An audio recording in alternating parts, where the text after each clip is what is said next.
T, transmit me, stop complaining. Yeah, stop complaining. Yeah, so stop complaining.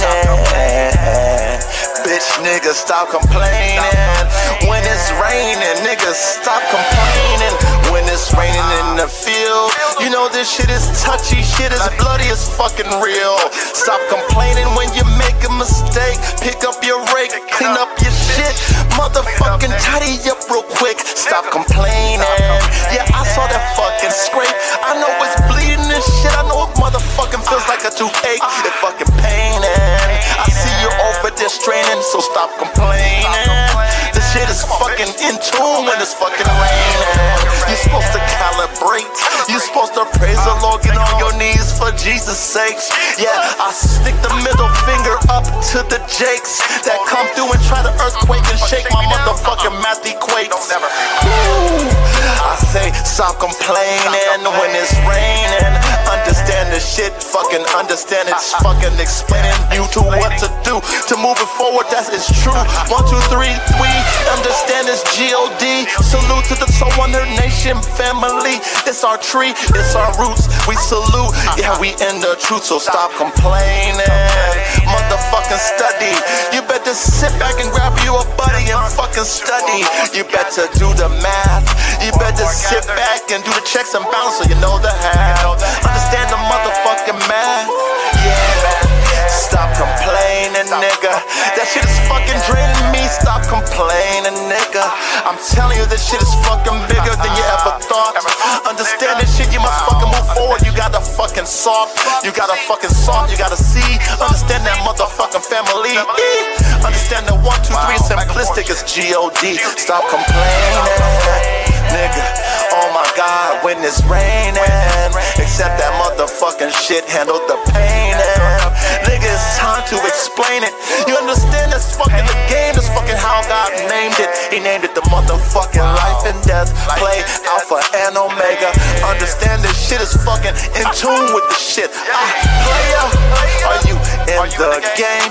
Can you suit up and put on that motherfucking bodysuit in Jesus' name? Come through and slay it. Yeah. I fucking slay it, yeah, I fucking slay it, into with Jesus' name. Why you complaining? Fucking slay it, man. Why you complaining? Shit. Why you complaining if you're in the game? Stop complaining.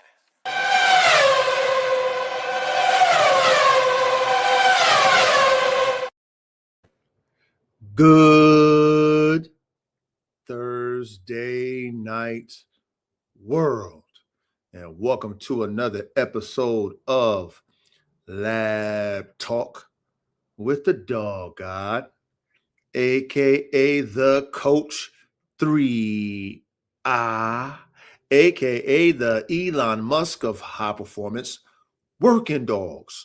That is me.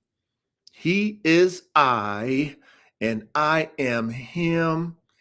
And what? Him. Yeah. Big salute, big salute, big salute to my brother, Formula One canines, ready with that pole position. And big salute to my brother in Cooper,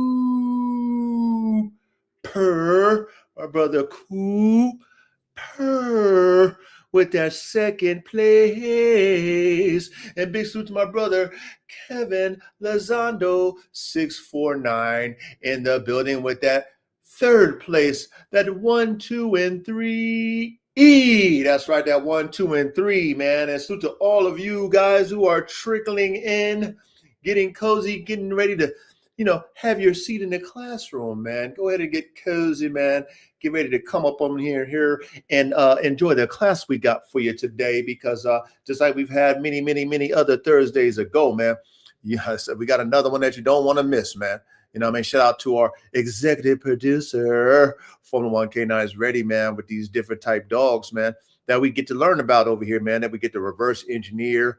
We get to understand, you know what I mean? Shit, we get, get our dog man nerd on, man. So big salute to our brother, Formula One K9 is ready, man. cooking up these top tier classes. That's right. Okay. Salute to all of you guys, in the middle, man, getting your seats. And salute to you guys in the back. All right. So let's, without further ado, man, let's not waste no time, brother. You know what I mean? Get your backwoods, paper planes, Swisher Sweets, edibles, gars, bongs. Make sure it's filled up with that premium, aka the top flight. Get that bitch ready to go. Okay. Get it ready to go right now. And if you like to taste the hops, aka beer, get that bitch ready to go, whether it be light or dark. If you like to pour it in a cold mug, make sure it's out the freezer frosty, and get that bitch ready to go.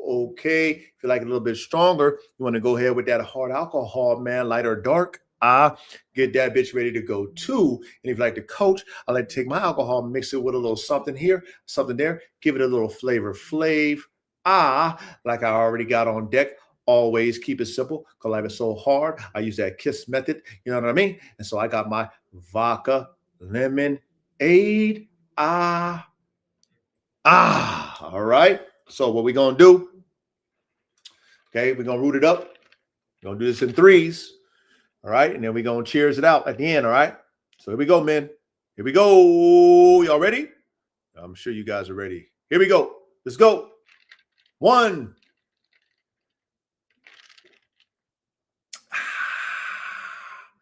Ooh, that's good. That's good. 2.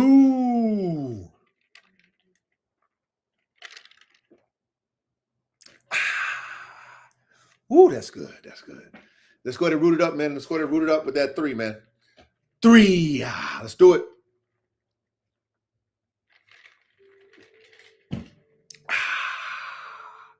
Cheers to my brothers, man, on another Thursday night, man. Appreciate all of you men's consistency, 3 years strong. And, man, we still doing what we doing, man. Still ahead of the curve. Still setting the wave, still setting trends, just being real dog man nerds, man. You know what I mean? Setting the tone, setting the atmosphere, for high performance working dogs. You know what I mean? So just very grateful for all of you guys who continue to show up in class, all of you guys who watch the replay, just grateful for the time you guys put in, just showing us guys and all the participants, that, hey, you know what? We're not doing this for nothing. You know what I'm saying? Like, we doing this for those who are of the few. And I'm grateful for the few of y'all, man. So big salute to all of you. That's right. Big salute, big salute, big salute.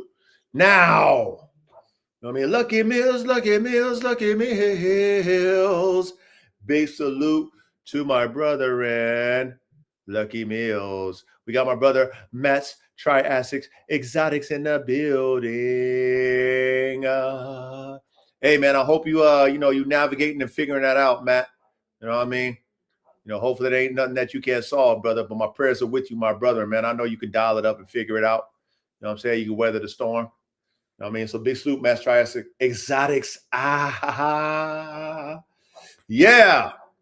So man, let me go ahead and debrief like I always do, quickly debrief, and then man, should we go ahead and get into the nitty gritty? All right, so shout out to the dogs. Like I said, nothing new with the dogs. Dogs are good. So as long as my dogs are good, everybody's healthy, nobody, ain't no problems, I'm good. You know what I'm saying? I'm grateful. You know what I'm saying? They waiting for the, you know what I'm saying? The dogs is waiting for me to elevate so we can do the big boy shit, that I got planned. So, the dogs is good. And they, they're like, man, daddy, do your thing. You know what I'm saying? I already know they got their doggy prayers up for me. Reach the tip of your spear, Pops, so we can do that extra credit shit. You know what I'm saying? And shout out to, AK, all the dogs that was able to experience, all the time I was able to give them this stuff. You know what I'm saying? Like all the time I put in with the dogs. Oh, my brother, Inquisitive Dejin in the building, man. Missed you, Inquisitive Dejin. I know you be watching the replay, Inquisitive Dejin, man, but much love and respect to you. Good to see you in the chat, Inquisitive Dejin. So But like I said, salute to the dogs. You know what I mean? I know AK be looking at me like, damn it, daddy, when we gonna do, you know what I'm saying? When we gonna put in that work, dad? You know what I mean? He be looking at me like that shit too, man. Look me dead in my face like, yo, what happened to the work we used to do? You know what I mean? But I had to tell him at the end of the day, son, just be patient, man. You know what I mean? You was spoiled coming up, man. You was spoiled all the time I put in. You know what I mean? All that work I put in with you was spoiled. But at the end of the day, you know what I mean? Be patient so I can go ahead and focus on me. So I can focus on me. So I can get us to the promised land. You know what I'm saying? 100 plus acres. That's where I'm going. So shout out to the dogs. Glory to God for the dogs. All right. I was, on social media, and I remember I told you all back when, man, I think it might have been even 3 years ago when I told you I was done with the pit bulls. And I told y'all before, my passion, how I started with dogs was pit bulls, like a lot of us. And when I started my breeding program in 2005, it was pit bulls. And I had a vision for my pit bulls at the time. Then I got some bullies, right? When I went on my DNA shopping spree, then I got some bullies, and I was going to make a performance bully, mixing my pit bulls that I started in 2005 blood with some, XL bully blood. But like I said, 3 years ago, as I was elevating my pit bull program by getting AK, you know what I mean? And then making the XL pit bull Draco, I just learned about the pit bull community, the community of people who are into pit bulls. See, when I started my program in 2005, it was about me and my dogs. It wasn't about no community. I wasn't into social media. But then as I got into social media in 2018, right, I already had my pit bull program established. Was very satisfied with it. Then I wanted to take it to another level. That's why I bought AK. So then when I came out with AK and, got a lot of attention, negative and positive attention because of him, shit, niggas started getting that buzz. And then once I caught that buzz and I did that first XL pit bull Draco breeding, that shit, sold out. Of course it's going to sell out, right? But I thought I can come into the game as a pit bull breeder and have my own formula, my own vision, my own style, my own dogs. I thought I could do that and be respected as a dog man and a dog breeder. But that's not the case when it comes to the American Pit Bull Terrier community, especially them game dog guys, right? So when I thought I was doing something that I felt that could add something to the game, bigger, stronger, and faster, still with maximum prey drive, still with high pain time, all the shit that we like in our pit bulls, but to the max, right? I turned everything up a notch. I thought I was going to be respected, but I wasn't. You know what I'm saying? I wasn't. And then, of course, the money I wanted for my pit bulls, the market for pit bulls didn't relate to the amount of money that I wanted for my XL pit bull Dracos. So as I got familiar with the community and seeing how they were living in the past, they weren't respecting the future. Then that's why I became, kind of, jaded. You know what I'm saying? Like, I don't know if I really want to fuck with this because there's no progression in it. Everybody is still talking about the 90s and the 80s and shit like it's today. And to me, that right there, I didn't get, I didn't get that. I'm like, where are you guys at with the new shit? Who got the new shit? You know what I mean? Like, who's doing where we taking it? You know what I mean? Like, we can't promote what these guys who were doing it in the past, the OGs who were doing it in the past, that these bloodlines are based off of, which is fighting dogs. We can't promote that because we're not even doing that. And if you are doing that, you shouldn't be telling nobody because it's a felony. Why would you be telling somebody I'm the biggest dope dealer unless you're a rapper or something like that? But niggas ain't rapping pit bulls. So why would you be saying I'm fighting dogs? Whoop, whoop. So I'm thinking, this is a new day and age. You know what I'm saying? What's next? So once I figured out that I couldn't fit in to the culture, these niggas still living back in time, Michael J. Fox, these niggas ain't figured out how to make their own bloodlines. They ain't never, you know what I'm saying? They don't got no vision other than the past because they riding somebody else's wave. They riding a whole nother wave that's dead. It's dead. And then the reality of what the wave was back in the day, which was, let's say, with game dogs, it was fighting. You know what I mean? If you a damn idiot if you talking about fighting dogs. You a fucking idiot, right? To me. If you still doing that shit and you talking like you breeding fighting dogs or fighting dogs, for what? Are you fighting them? But then you breeding fighting dogs to fighting dogs, but then you say you're not fighting them. So stuff like that kind of baffle me. I mean, I got a little bit of intelligence.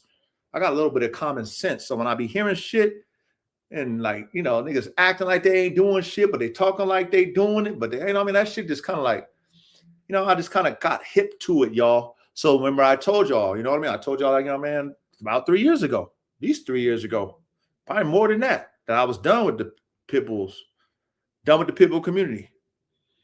Okay. I scrapped my program as far as I'm not breeding pit bulls for that reason anymore. You know what I mean? The only reason why I would even do another XL pit bull Draco or the end result vision of AK2, one of his daughters, is just for me and my squad. I wouldn't even do it for the pit bull game because for what? They would never respect it. First of all, they would never get it to see the power, the what it really is. They would never get to test drive they would never get to see what is a bigger, stronger, and faster version of an American pit bull terrier. They would never even get to see that because they would never own my shit.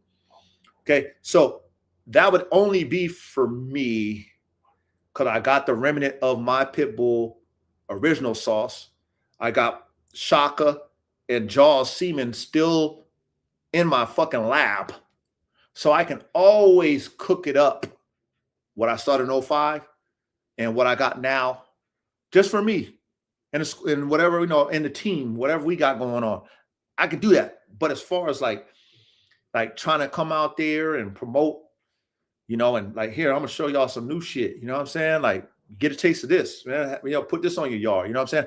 I was able to get that confirmation for the individuals who was able to buy my shit when I had them on the market. When I had the XL Pit Bull Draco on the market, I was able to get that confirmation of what bigger, stronger, and faster is, right? What maximum prey drive is. I was able to get that from the people who bought my dogs. So that was enough for me, y'all. But anyway, I was on social media and I seen a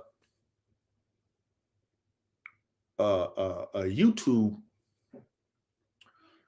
and it was about a particular breeder who recently got, and some of y'all who still follow the pit bulls community and stuff like that on YouTube, I'm sure you guys seen it too.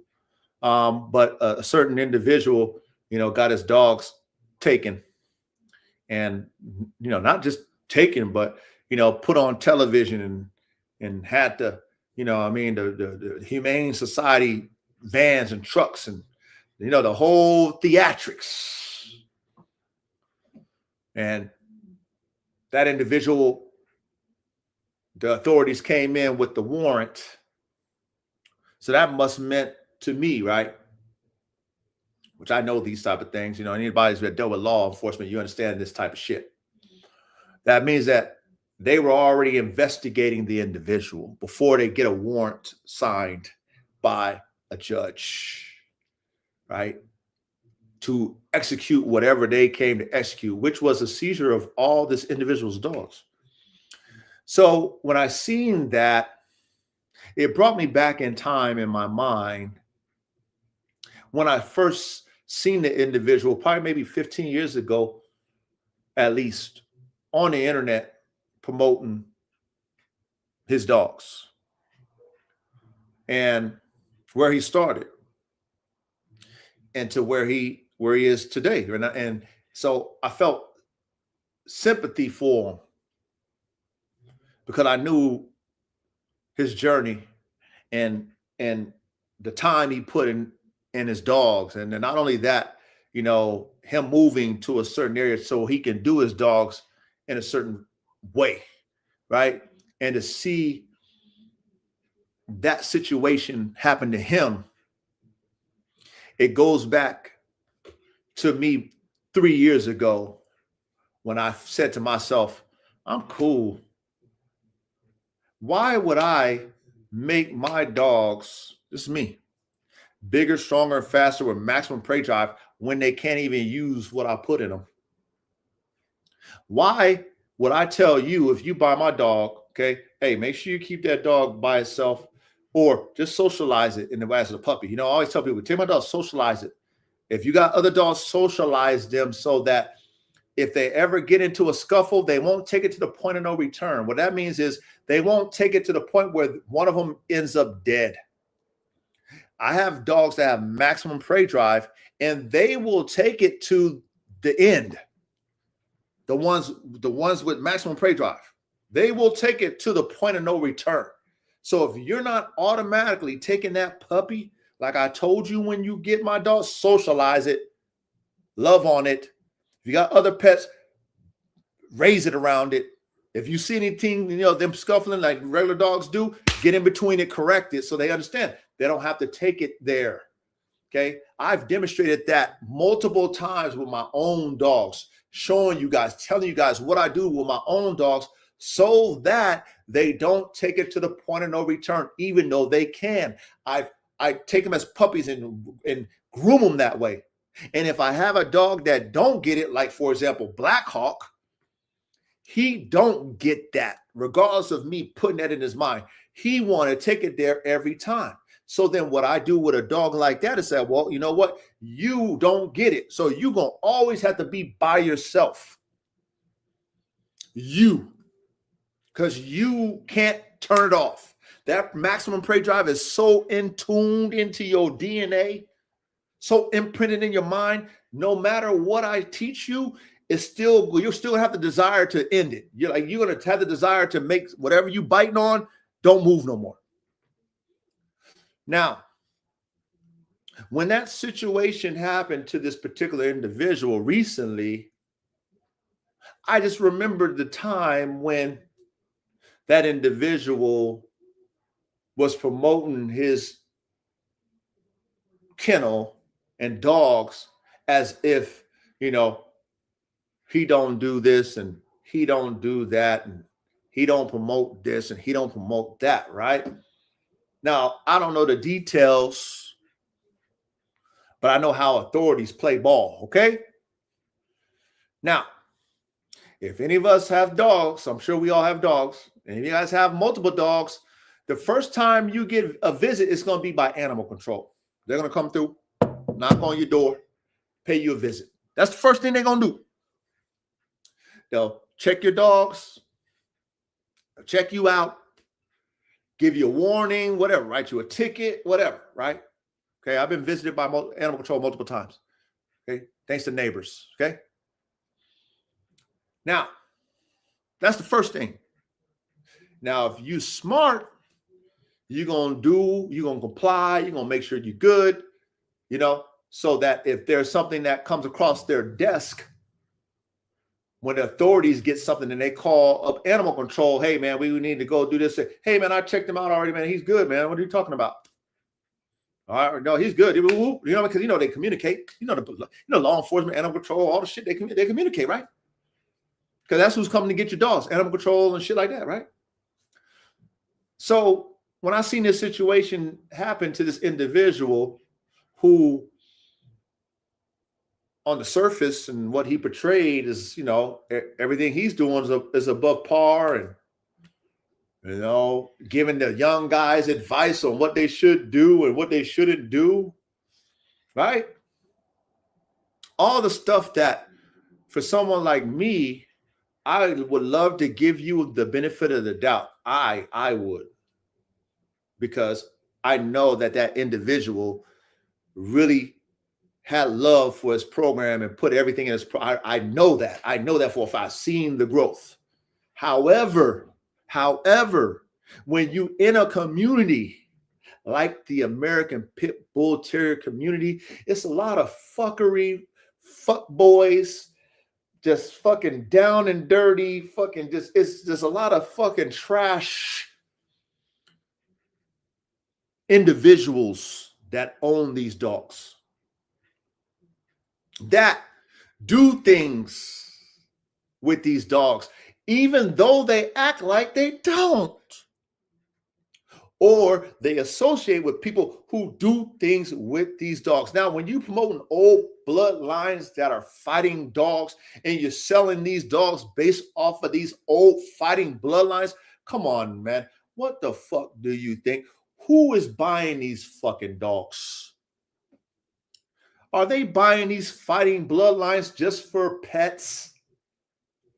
This is the stuff that you have to think about with common sense when you're a spectator and listening to these individuals who be promoting these type of dogs. But they act like they don't.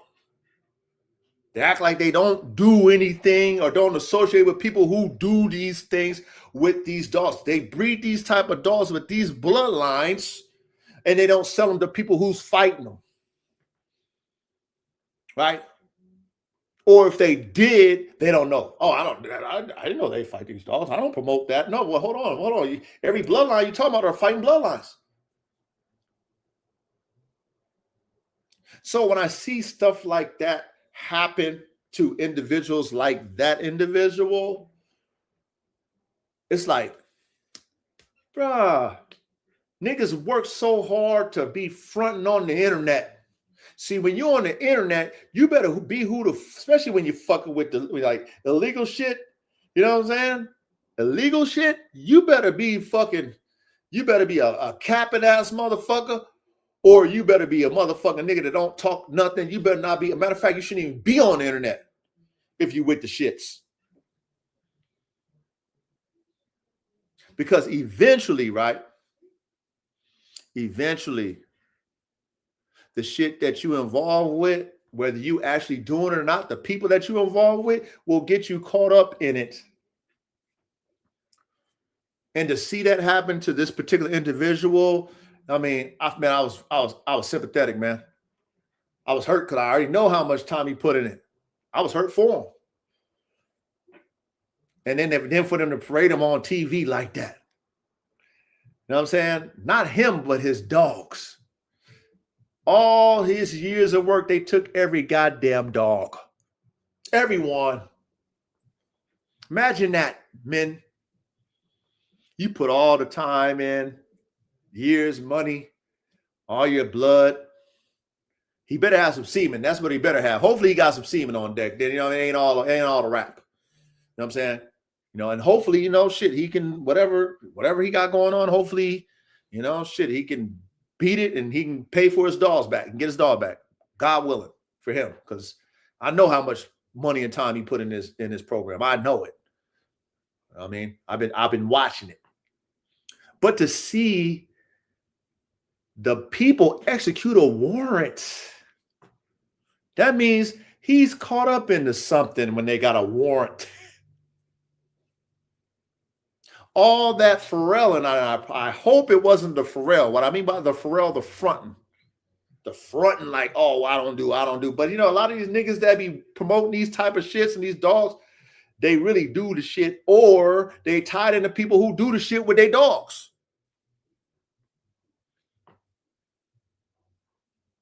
And I always say to myself, right, when I was building my pit bull program, and I wanted to make it bigger, stronger, and faster, I didn't go to another gang dog to make my dogs bigger, stronger, and faster. Or let's say, for example, if I wanted to change the narrative of my American pit bulls from fighting dogs, because that's illegal, and we don't promote or condone all that bullshit these niggas be talking. Sound good. You think these white people dumb? They hear y'all niggas talk this shit. They're like, nigga, we ain't stupid. But that's how niggas be thinking these days. Niggas think motherfuckers are stupid. They not stupid. They just listen to your shit, watch you, talk this subliminal shit, catch you all up, follow your homeboy, follow your little trail and shit, see who's who, and they fucking wrap you up in that. But anyway, you know, I think to myself, man, if I wanted to make a weight pool, dog, and I'm competing though, not saying I got a weight pool, dog, but don't compete. If I want the strongest weight pool dog, then I need to breed weight pool dog to weight pool dog, not gang dog to gang dog. See, the Whopper dogs, that's what they was doing back in the day. They was taking them pit bulls, they threw the whatever, I don't know what he threw up in there, maybe a massive, who knows this sauce, but he was competing in weight pool. That's why he won all those weight pool championships. Because he was breeding his dogs for weight pool competition, not dog fighting. If I got a wall climb pit bull, okay, and I want him to be the best wall climber and shit, I might throw another dog in there that's going to make my dog fucking want to jump that motherfucking wall higher. Why would I put another fighting dog with a fighting dog to make a wall climb dog? The best one. Think about it, man. Think about it. Think about it. If I'm not competing with fighting dogs, why am I breeding fighting dogs to fighting dogs for? Does that make sense? Now, if I'm doing confirmation shit, you know what I'm saying, and I get beat by somebody and stuff like that, and I'm just taking these damn, you know, gang dogs, and most of them gang dogs ain't confirmation dogs. They fighting dogs. Why would I be worried about it being Eli Bolio, this, that, and the third for confirmation? If I need some type of look, I know where to get it. I might go get me a greyhound. I might go get me a whippet. I might go ahead. I mean, I'm saying, shit, I'm trying to beat you in confirmation. Now, I'm not trying to fucking get no game dog. Does that make any sense? But see, this is the stuff that people believe when people talk on social media. And they say they doing this with the dog and they're doing that with the dog. They're changing the narrative with the dogs. Okay? That's what they say. But when you look at their mathematics, when it comes to their program, it don't make no motherfucking sense. And then you don't think the authorities do the math too with common sense? He said he don't fight dogs. He said he don't fucking associate people fight dogs. He don't condone it. But everybody he fuck with is talking about fighting dogs. And everybody he fuck with fucking got fighting dogs. And they're like, come on, y'all. So seeing that happen to the individual didn't surprise me. It hurt me. Because I would have think that you would have known better. But again, you know, you're dealing with niggas. Niggas do nigga shit. They do nigga shit. That's what niggas do. You hang around with other people who be on nigger time. And you didn't create a different narrative for your dogs. If you've been breeding dogs, men, and that's you've been breeding them, that should be your line. Should be your line. Why are you holding on to somebody else's line for? Why is it somebody else's line? Why is it not yours by now? Why? Because people are not going to believe that your dogs are what it is. What is your dogs? What are your dogs? Pit bulls? Okay, cool. What kind of pit bulls? Oh, game pit bulls. Oh, that means they're fighting dogs? Oh, so you got to ride the people who actually did fight to prove that their dogs were fighting dogs. You have to ride their wave, even though you don't fight your dogs. That's what you say, at least. You say you don't fight your dogs. That's what they say, right, men? The pit bull community? Oh, I don't fight dogs. I don't condone that shit. But every time they talk about dogs, it's about fighting. So, you know, I was saddened by it because I already know. I was like, man, I felt for him. I did. Because I'm like, man, I would hate the fact if the Humane Society came up with the news cameras and shit. They fucking came to police came to my shit with the warrant and shit. And then they came up, made a whole spectacle of my shit, put it on the news. Ooh, I would hate that. And take all my dogs. Ooh, I would hate that. Ooh, especially when I was talking like I wasn't doing nothing. I wasn't doing this. I wasn't doing that. I don't condone this. Y'all shouldn't do this. Y'all shouldn't do that. And then another thing. This is to y'all, dogmen. The first time I had animal control come over, I had animal control come over multiple times. I had a certain setup, and I had like tree bark kind of shave, bark shavings in my little spot before I did my pavers. And when it rained, it would get muddy in there. But when, of course, they came, it wasn't raining. But anyway, one thing about me is that, I have a good energy when I meet people. So, the head of animal control came out. I don't know why he did, but he did. And of course, he wanted to find something wrong, but he couldn't really. But he did tell me something about having my dogs in dirt. He just telling me like, hey, the dirt thing, don't have your dogs in dirt. If you can't do like some concrete or something like that, don't do the dirt. Now, of course, you would think to yourself, whatever, right? Now, of course, he ain't writing me up for it, but he just gave me a tip, right? So, of course, when somebody just ahead tells you something, I understood afterwards, after he said, I understood because I'm thinking about when it rained, that's just a fucking mud. It's like a mud pit. Even though I have covers and tarps over my dog's 10 by 10 kennel, still gets wet on the ground and dogs pace back and forth. So when he told me that, I was like, okay, no problem. I'll work on that. And so that instantly I was like, you know what? Boom, let me go ahead and level everything out and get the pavers. And that's what I did. That's why I got pavers on all my shit. Yeah, all of it. Y'all seen it? All of it. Now, when it rains and shit, ain't no problem. Ain't no mud. No mud. Okay? Next time animal control came out, they like that shit. Oh, that's nice. You did the pavers. Yeah, I did, man. You know what I mean? Because I remember what he told me. He schooled me. It wasn't no problem. But I knew when it rained, I didn't like how it was mud. And I know if he saw that, it would have been a problem. I've been rolled up for that shit, for sure. Oh, yeah, I'd have been rolled up for that shit. That's just fucking gross. Dogs running up in the fucking swampy mud pit in the rain.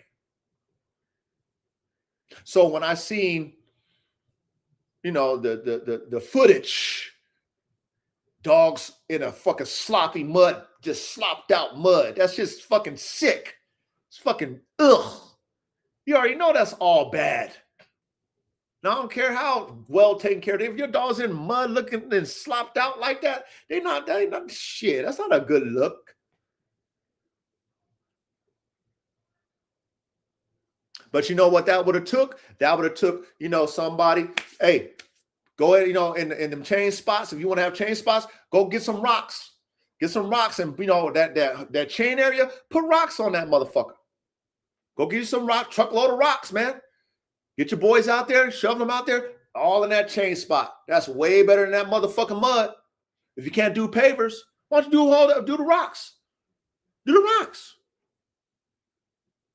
Do the rocks.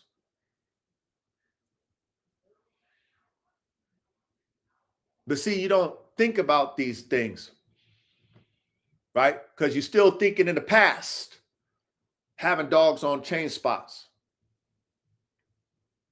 You're not thinking that, okay, I got to think if I do have my dog on a chain spot, if these people show up, is it going to look, presentable? Yeah, I got them on a chain. It's not illegal, but look how I got, that's just dope. That's just dope how you got it set up, man. You got the rocks over there. It should look real clean. That should look real professional how you got it. See, when animal control came over to my spot, I got all the kennels all just lined up, pavers, all the shit.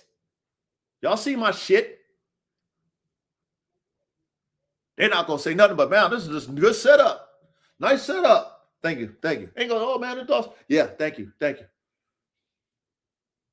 if I had chain spots for all my dogs.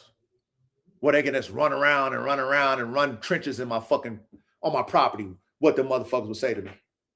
How that will look to them.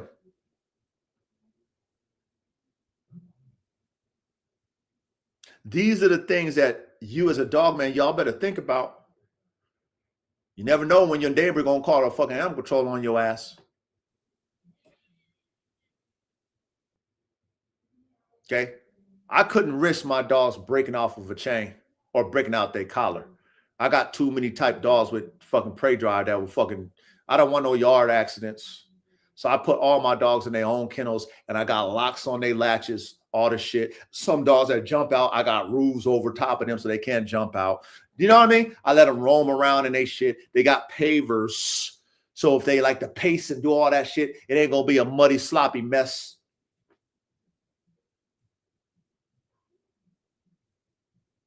So when animal control come over my shit, they, you know what I mean? They're not going to take my dogs because it's like, oh, you don't take care of your dogs. Oh, your dogs. Oh, wow, nice setup. I like how you got, oh, okay, yeah, oh, nice dogs.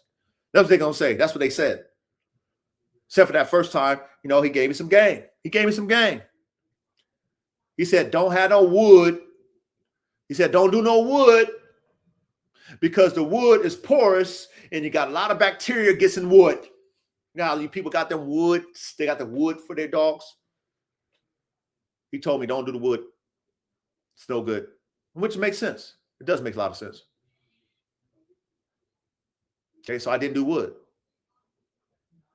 So the next time they came out, they saw the pavers and they was loving that shit. Oh, wow, this is nice.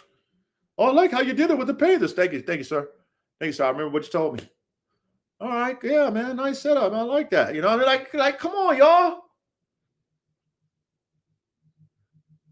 So understand this. Now I'm going to digress. When you're dealing with these dogs, you have multiple dogs. If you're dealing with the American Pit Bull Terrier in particular, okay, the traditional old way of doing that, housing your dogs, it's not favorable in the eye of the public. It's not favorable in the eye of animal control. It's not. That's old school shit. 1980 shit, 1970 shit. Niggas, get your bread up. Get you a 10 by 10. Get you a 10 by 10. You want the strong one? Get you the European one with the look like some damn gel bars like I got. Get the expensive one. Cost you $1,000 at Costco. Get you one of those. Thou wow. Step your fucking dog game up. Put your damn pit bull in a goddamn 10 by 10. If he knows how to jump out of roof, put a roof over top of that bitch so we can't jump out. I bet you won't shred that bitch up. He might be able to bend it. He might be able to pull it off if he really work it like my boy Shaka did. It took Shaka probably about a good 3 years before he pulled one of them bars off. Took him 3 years to do it, though, off the weld. 3 years. Not one of them retriever ones from fucking, Tractor Supply. One of them European 10 by 10 ones that look like gel bars. Okay? They can bend them, though. They got super jaws like my boy Shaka. They can bend him like the Incredible Hulk, but he ain't getting out of that shit. He ain't getting out of it. And if he kept pulling on it, it took him 3 years to finally break one of the wells off by pulling on that shit. Biting it, pull. 3 years it took him. That's pretty, come on, man. Your pit bulls probably ain't strong as Shaka. Your pit bull probably ain't strong. Your pit bull probably ain't got a mouth like Shaka where he can take them metal ass steel bars and bend them like the Incredible Hulk with his jaws. He probably ain't got that.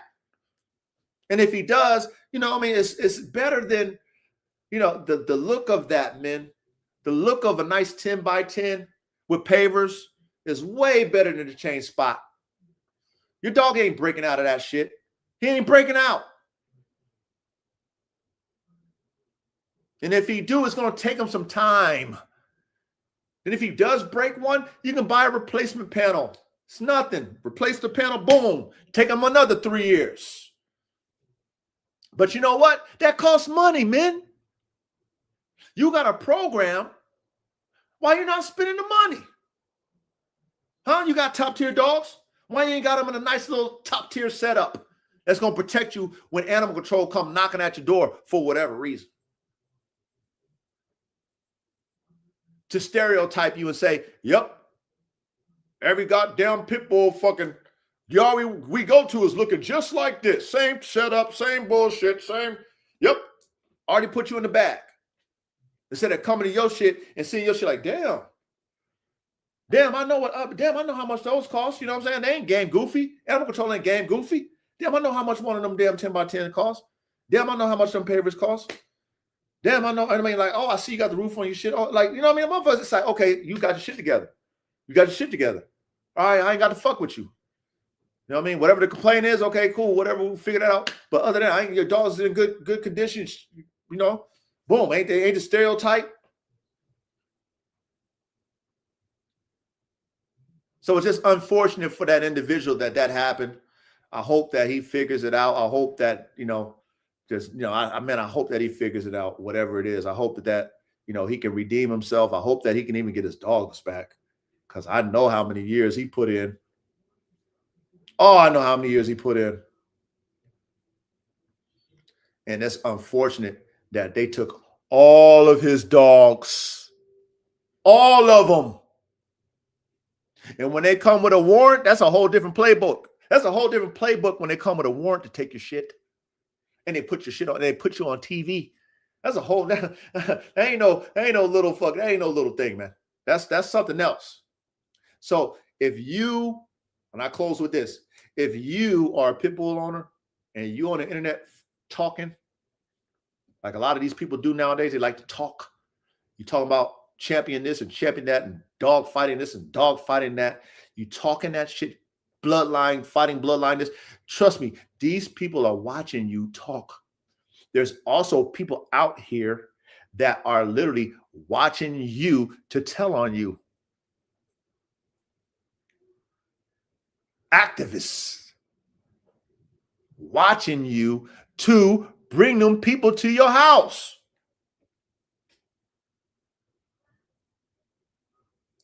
So if you are a pit bull owner today in 2026, you should be let the dead bury the dead. That's what it's saying in the Bible, man. That's what Jesus said. You know what I'm saying? When somebody wanted, I don't know who it was, but one of the individuals that he came across said that he needed to bury his father or somebody. And Jesus told him, let the dead bury the dead. See, with the old school way of doing things with these pit bulls, the fighting, which is illegal, let the dead bury the dead. That's dead now. You want to fight them? Go overseas. Move overseas. Then you can do that shit where it's legal. Do that over there. But if you're in America, you still talking about that shit like it's today. Let the dead bury the dead. That's done now. It's done. Talk about something else when it comes to your American pit bull terriers. Can we hear that? Can we hear how your dog is pulling weight? Huh? Can we hear these weight pull pedigrees? If that's what your dog is, a weight pull champion? Huh? Anything else that your dog can do other than so-called be a fighting dog of the past, but you're not fighting them? Can y'all talk about something else? Can y'all let the youngsters come in and get in a bag and start breeding their own pit bull blood? Can you let the youngsters feel like they can do what the OGs did, but do something else with their dogs? And how they pit bulls doing something else so they can really change the image of their dog? The perception of them, can they have a space now? Versus all you old heads and all these people still talking about this old fighting shit. Can we do something else for the young, for the next generation to come in and now they can feel prideful about their blood. They can call their line their last name, their name, their dog's name. Let's do that. But I digress. All right. God damn it, man. So sad. So sad, you guys. All right. But I mean, like I said, 3 years ago, I was like, y'all can have it. I'm done. I'm done. Okay, I'm turning my shit into some fuck. Hey, I'm turning my pit bulls into some bull herders. Okay, where they can bite some shit and be okay. Okay, where I can take that prey drive and turn it into civil drive. And they can bite a man all up and be all good. See? Why don't y'all niggas do it? If y'all really want to test your dogs, okay? If y'all into hog hunting and stuff like that, y'all want to be on, why don't y'all go out there and hunt hogs with your shit? If you want to do some shit, okay? But niggas is lazy. They not going to go out there and hunt no damn hogs with they shit. You know what I'm saying? Because then they're going to find out that, you know what? They're going to have to probably put some weight on that dog because that hog ain't no joke. That hog ain't no motherfucking joke. Okay, your little ass 35-pound pit bull going to get fucked up by that goddamn hog. Okay, so then you know what? They're going to have to get in a bag and start breeding some size in their shit so it don't get fucked up by that motherfucker. But you can't be breeding them old school game dog bloodlines together until you're going to get you a top tier hog dog. Top tier though. Not no regular shit. Top tier though. Top tier shit. Huh? You got to get in your fucking, your breeding bag. Cook it up. Cook up hog dogs. That you breed for that. Not fighting dogs. Anyway, big salute. We got my brother Bando for life in the building, man. Salute to my brother and Bando for life in the building. We got my brother RKBB in the building, man. Much love and respect. Big salute to my brother RKBB. We got my brother Tony has done it again. Mr. Is feels good. My brother Tony in the building. That's right. We got my brother Dogman Don in the building. Don in the building, man. Who else we got up in here, man? Where that boy Cali at? Did I miss Cali? Where do you see Cali up in here, man? Where that boy Cali at? I don't see Cali. Where's Cali at? Anyway, before I do what I do, let me go ahead and pass around this offering plate. All right. So let me go ahead and share my screen if I can, please. All right. Let the coach share his screen if he can. All right. And let me go ahead and pass around this offering plate. Shall we? Let me blow that thing up there. All right. You see this, man? You see that ticker? All right.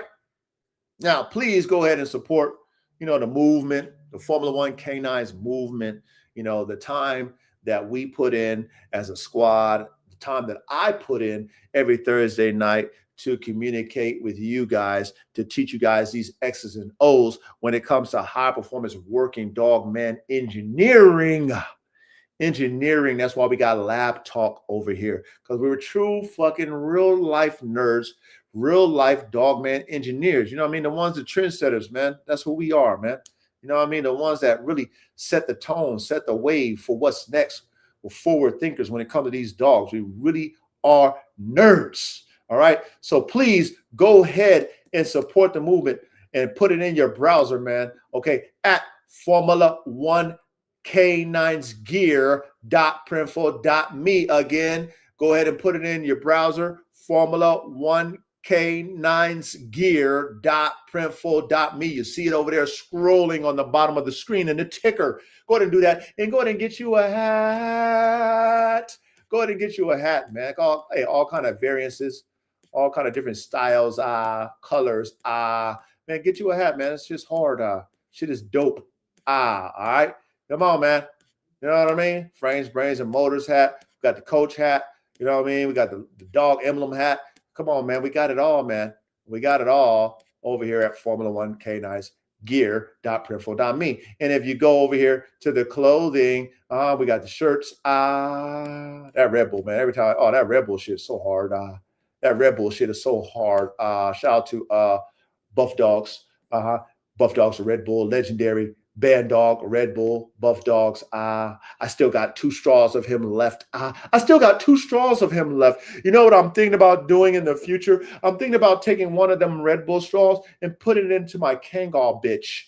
That's what I'm thinking about. Man, I got so many things I can do that's just next level, man. Where is that at in the dog world, huh? Where is these dog men of today that's talking about making their own shit? That's what we should be doing now. We should be making our own shit. See? That's the fun of breeding. That's the fun of being a dog man, is making your own shit. I got all kind of shit I can make. And that's why I love being a dog man. Because I can make my own shit. All All right, man, we got the living legend, man, aka 47 Chopper, aka the Bone Crusher, living legend right now, still alive in the flesh. Okay, still alive in the flesh, and he will be my first dog that I will ever clone. AK, he's gonna be cloned. There will be an AK number 2 when AK transitions. There'll be an AK number 2. Okay, cloned, because he's a fucking freak, and thanks to technology, I can bring him back to life. Return of the Living Dead 2. Okay, that's what it will be. Return of the Living Dead Part 2. Okay, that's what will be AK the clone. All right, shout out to AK. Man, go ahead and scroll down. Man, get you a hoodie. Get you a sweatshirt. You know what I mean? Come on, man. Come on, man. We got so many variances. You know what I mean? We got the embroidery shit. You know what I'm saying? We got that embroidery. Look at that shit embroidered. Formula 1K. That shit's fucking classy. Look at the back. Look at the back. Classy. Look at that shit. Classy. Classy embroidery. Top tier shit, man. Not a weak shit. Top tier. Go ahead, man.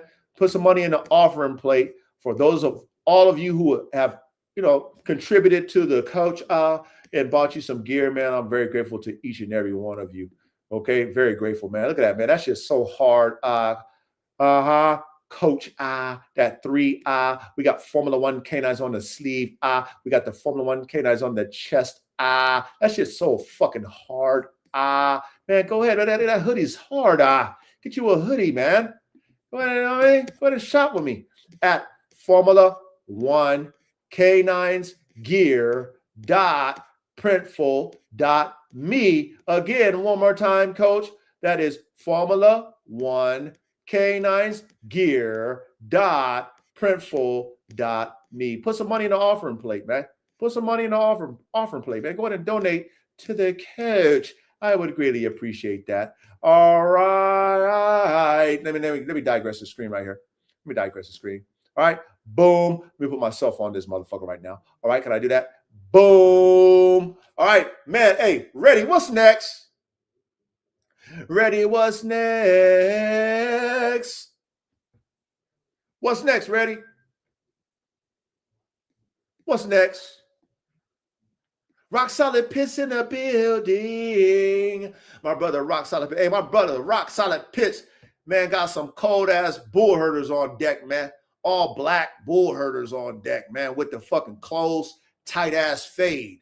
Shout out to my brother Rock Solid Pits in the building, man. Look what we got up here, man. Look what our brother Reddy said, man. Look what he said, man. We're going to bring the altar call. We're going to have the altar call. We want all the men who at times get persuaded to act feminine, not flamboyant feminine, right? Like the gay boys. I'm not talking about you, okay? We're not talking about them. We're talking about the men who have feminine tendencies when it comes to controlling their Whitney, aka emotions, when it comes to being jealous of their fellow brethren, when it comes to being a chatty patty or a gossiper, like to talk about other men and what other men are doing, the ones that have the envious spirit in them, the ones that have the lazy spirit in them, right? The combative spirit, them type of men. We're talking about them type of men. If you have any of those things, right? Or, you're overly possessive with your girl, right? You got a girl and you're fucking overly possessive, right? You can't let your fucking bitch breathe and be a woman. You on her ass, everything she do. You know what I'm saying? Like them type of insecure motherfuckers, ones where your girl break up with you and then you want to kill her and shit. You know what I'm saying? You want to stalk her and shit. We talking to you motherfuckers. You, okay? We want to give you an opportunity to fucking repent and slay that bitch ass spirit out of you. You need to be a fucking man. You got to have some fucking mental toughness. You got to have some fucking spiritual toughness. You got to have some fucking physical toughness. You got to be tough, man. You got to be strong. If you have a lot of those weak ass feminine bitch made tendencies, come to the front of the altar right now. Come on fucking down to the fucking front. We want to lay hands on you. We want to lay hands on you. All right. So that we as men can come together and unite and put some motherfucking masculinity, balanced masculine, not toxic, balanced, righteous masculinity back in men today, okay? Because that shit is damn near extinct. There's so much gossiping ass niggas in this motherfucking world today. I don't know who is the woman. Is the woman the man or the man the woman? I don't fucking know. The shit is blurred as a motherfucker. All right? So we want you, if you have those tendencies, maybe one, maybe two, maybe all of them, just come up, man. If you just want to repent, you can repent. You know what I'm saying? You're so sensitive about everything. Everything kind of makes you mad. Everything makes you emotional. Come up to the front, man. You got to work on that. You got to work on it because men, we got the hardest job. Got the hardest job being a man. Okay? Because a lot of the shit that everybody complain about, you can't complain about. When everybody want to give up, you can't give up. When everybody want to bitch, you can't bitch. When everybody don't want to take the high road, guess what you got to take? You got to take the high road. Motherfuckers will just want to react. You can't react. You got to think. You got to think before you do. You just can't react. You got to use your fucking noggin. All right? So come up to the front. All right? Come up to the front right now. It's all right. Come as you are. You know what I'm saying? We're not judging you. We just want to help you. We want to help you. So come to the front right now and get this motherfucking what? Get this motherfucking slayer.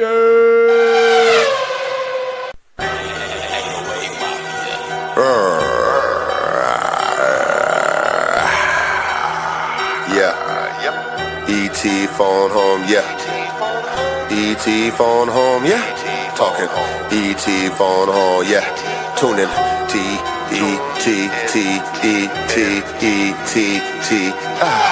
Yeah. Woo. E.T. poppin'. Yeah. E.T. phone home poppin'. Yeah. Bitch niggas ain't poppin'. But this E.T. phone home is poppin'. Yeah. Bitch niggas listen. I'm tired of your fucking feminine listen. Yes. Why you wishing upon a star? Look at your bitch made ass shit. We don't like the shit, it's fucking up the flow.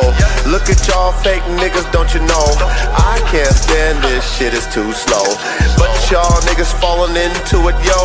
I don't get it, but I'm trying to switch it up to be the example of what to do when you a man.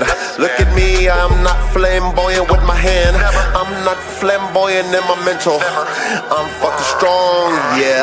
Really, look at me, oh my god, you look so silly when you're over there looking so soft like a lily. Snippy, you smell sweet.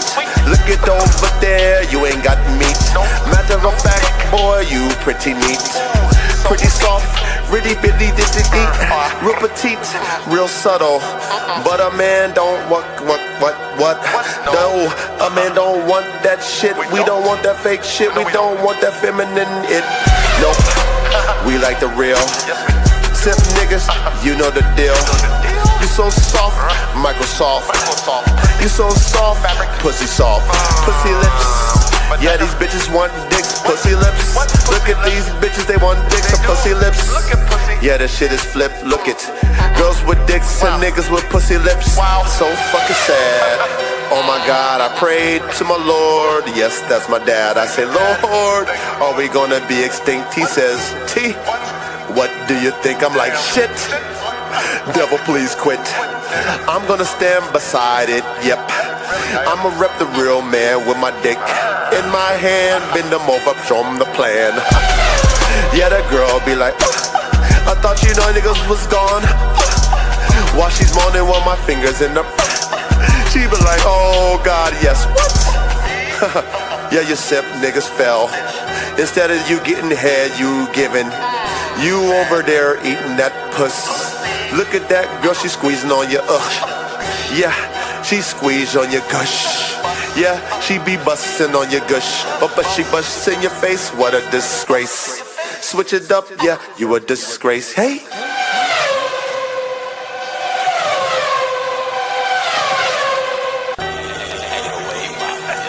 Yeah. Come here, nigga. I see you over there hiding behind that bitch. I see you over there acting like a snitch. See you over there behind them closed doors, acting like a fucking whore. Come here, nigga. Yeah. Come here. Yeah, bring your bitch too. Yeah. Ha. Man, I'm sick and fucking tired, man. The Lord said stand up and be a fucking giant, man. God damn it, is this fucking it? Me and the coach and god damn it, prime it. Man, we gonna do this shit. Put all this time in the classroom and shit. Learn from my failures, cause that's how we get it. Thank the Lord for the spirit we winning. Thank the Lord for the bands we got them. Thank the Lord for the sins we threw them. Thank the Lord for being born again. Make these other niggas look like women. Got no time though. The Lord is on my mind, bro. So I'm moving so slow. Got this in control, don't you get it? I'ma be a nigga down here. I ain't gonna do shit.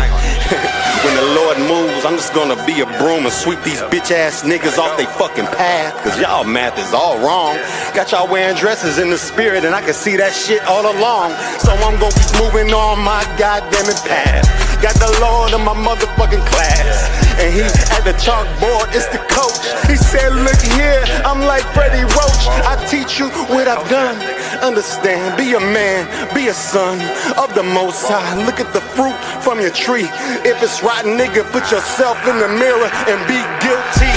Fall on your face, live in disgrace. Tell your whole bitch you replaced. If you can't get down with my mind, bitch, you behind. If you wanna be by my side, I don't know it's suicide. To your old ways, tell them old hoes you gotta go to your slave. Mine. If you gonna look at this TV and whine every time a nigga tell you real shit, bitch, please, you better thank God on your knees. If a real nigga come across your path and tell you that you ain't shit, unless you fix your inside, unless you commit suicide. I say that shit all the time cause it's that real. If you don't die and be born a guy, born again, then you're full of sin. Then you're like a bitch. Then you like a motherfucking snitch. To your damn self though, cause God knows everything, bro. So I won't catch me telling on shit. I'm too legit. Do my hammer dance on your bitch's shit. Why she lick my bitch pussy? Cause that's how I get down. I ain't got no time to slap my dick no more. Let the Lord hear my voice. Let him hold me to that motherfucking cross and say this is my choice. That's me.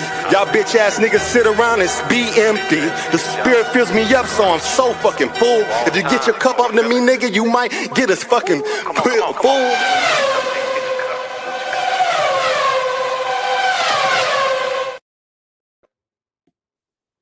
Real men on three.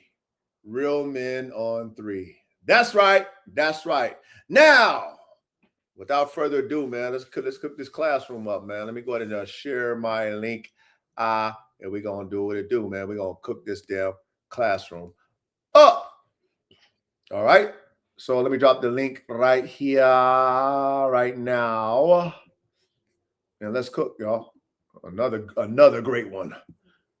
What does DJ Khaled says? And another one. And another one. Yeah, we got another one, man. It's going to be a great one. I know for sure you're going to learn something new tonight. The link is in that chat. That link is in that chat. All right. So hit that link if you qualified. Hit that link if you qualify. All right. Come on. Hit that link if you qualify.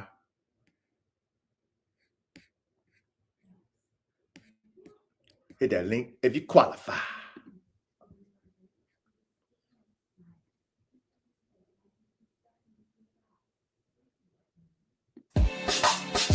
Yeah, everything plays, everything plays,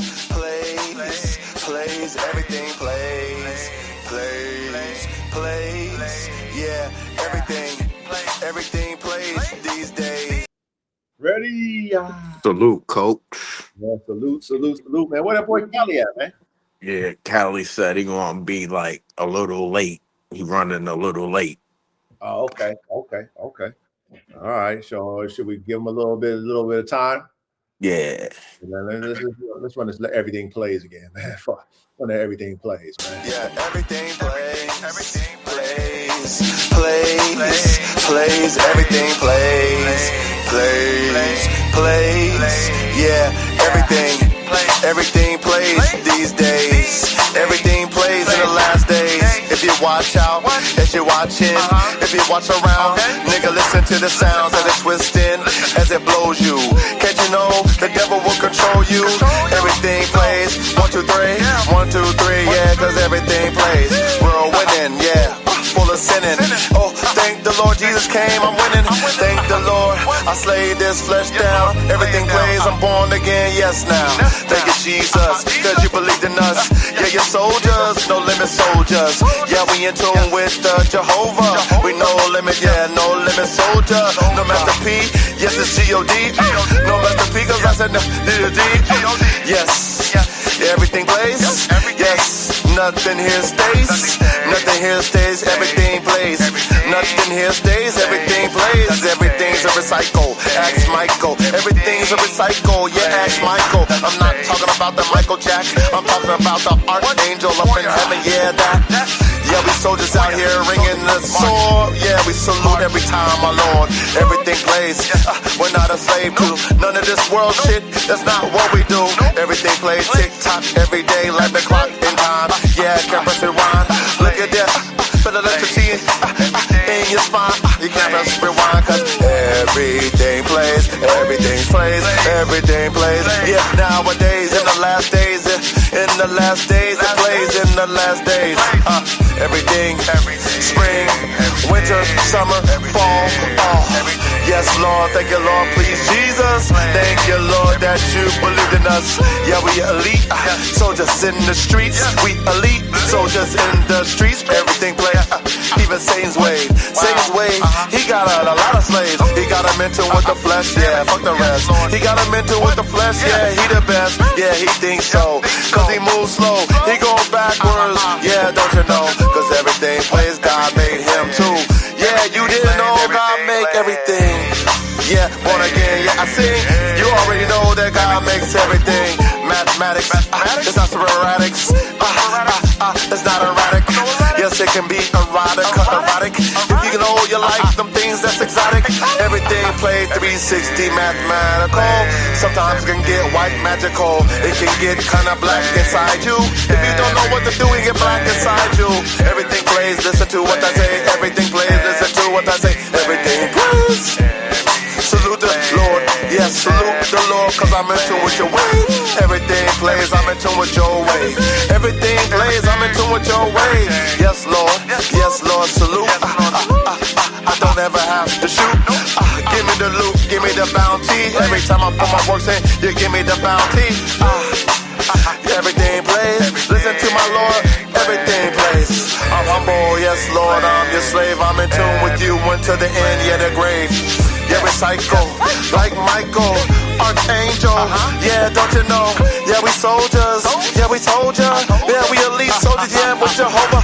Yeah, we got the Holy Ghost in us. Yes, salute to Jesus.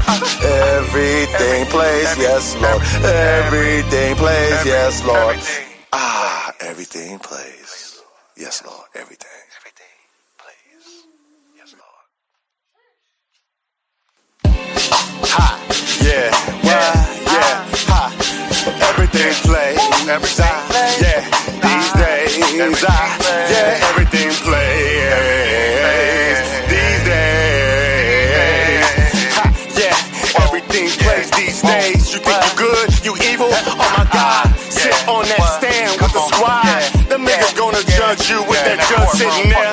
Shit, you might even have the motherfucking brother and the dad. You goddamn, when this shit come to, not me, I'ma be a motherfucking soldier in the army of the G.O.D. He tell me everything plays, no need to sit on the stand these days. These people gonna sway they way, go off emotions to make themselves feel good, real good, pleasure out. Oh my God, you scream and shout when G.O.D. send that death your way. You be like, how did that shit come to me, lovely? That's what I thought this was, but G.O.D. said, man, this is a fucking test. You bust the shit all up, man, you fucked this all up. Goddamn it, what's you was so good. You thought you was so cool. You thought you was a motherfucking hot tool of the G.O.D. But when you died, he came to you and he said, flee. Damn, everything plays. You thought your motherfucking occupation played. Please, G.O.D. looking inside of you. He wanna see what you do and why you do it. Oh my God, would you pursue it? It's the spirit. Oh my God, do you have the cross on your back like that? Do you run around this bitch like a fool? Do you run this bitch like this motherfucking tool of Satan, man? Goddamn, you run around looking at the lawman scram. Adam had it in his hand. He gave it to his bitches. She fucked it all up, man. Oh, I gotta blame you though. That's Adam and me. I gotta blame you, bro. So everything plays. I won't fucking sway. No way, but the G.O.D. Today, 3, 6, 9, 12, moving forward. 2, 12, 9, 6, 3, moving backward. Goddamn, that's all I see. Forward or backward, that's all I be. But I'm walking with the G.O.D. in the classroom constantly. Salute to the coach. Oh my God, don't you understand? We got a squad. Oh my God, the spirit of the Lord. He right here with my sword. Got it tucked away. Got it tucked away though. You won't see it, ho. You won't see it, bro. Unless the Lord say so. That's how it be. My shit is so sharp, my nigga on IMP. Oh my God, yes, everything plays these days. Walk around in your spell. Oh, you stink. Nah, not me. I'm in this bitch looking in my mirror constantly. Yeah, nigga, you better straighten up, nigga. You better get your ass in line, nigga, cause everything plays. You might be a slave to your sin. No, nah, I slay that nigga right there constantly. You better do the same, bitch ass nigga. Get your bitch and your kids. Get a figure. You wanna celebrate some holidays and shit. I got a holiday with the day you slay your neck and shit. You better write that shit down and let the Lord know you ain't a motherfucking clown. We kicking this bitch off right now. 6 EDTs, we gon' give them back to the Lord. Mike T, that's how we be. Sitting up in this bitch cause everything plays. We take the motherfucking death, those frequency. And we'll gobble this bitch up and let G.O.D. know this is what's up when you put the real motherfucking soldiers in the 3rd D. Bitch, you know me, Holy Spirit got me. Salute to the coach, I say it all the time. G.O.D. got us tucked away. We live in this motherfucker today. That's how the faith with the works high. That's how the few get it in by. We don't see nobody else out here. We got fame here though. Man, he fucking experienced the spirit right here, bro. Everything plays these days. Shit, everything. Huh? What that boy Cali at? Ready? Shit. He told me he should be here by 9:30 y'all time. Oh shit. Well then that nigga, he gonna be late to class. Well, I guess you can you carry his or what? Or no? Nah, he had his. Okay, well what we'll do is we'll just go ahead and we'll see it here. Let's see this shit, man. We want to see something real quick. Come on, 9:30 my time. Shit. That nigga gonna miss the class. It's like, I mean, like right now, like he should be here. Oh, okay, so he probably be here shortly. All right, hold on, man. Hold on, man.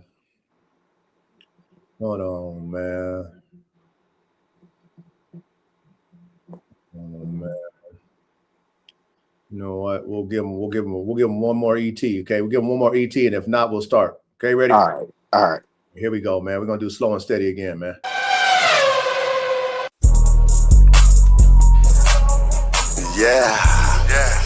Yes. Listen to me flow. It's time to take it nice and slow.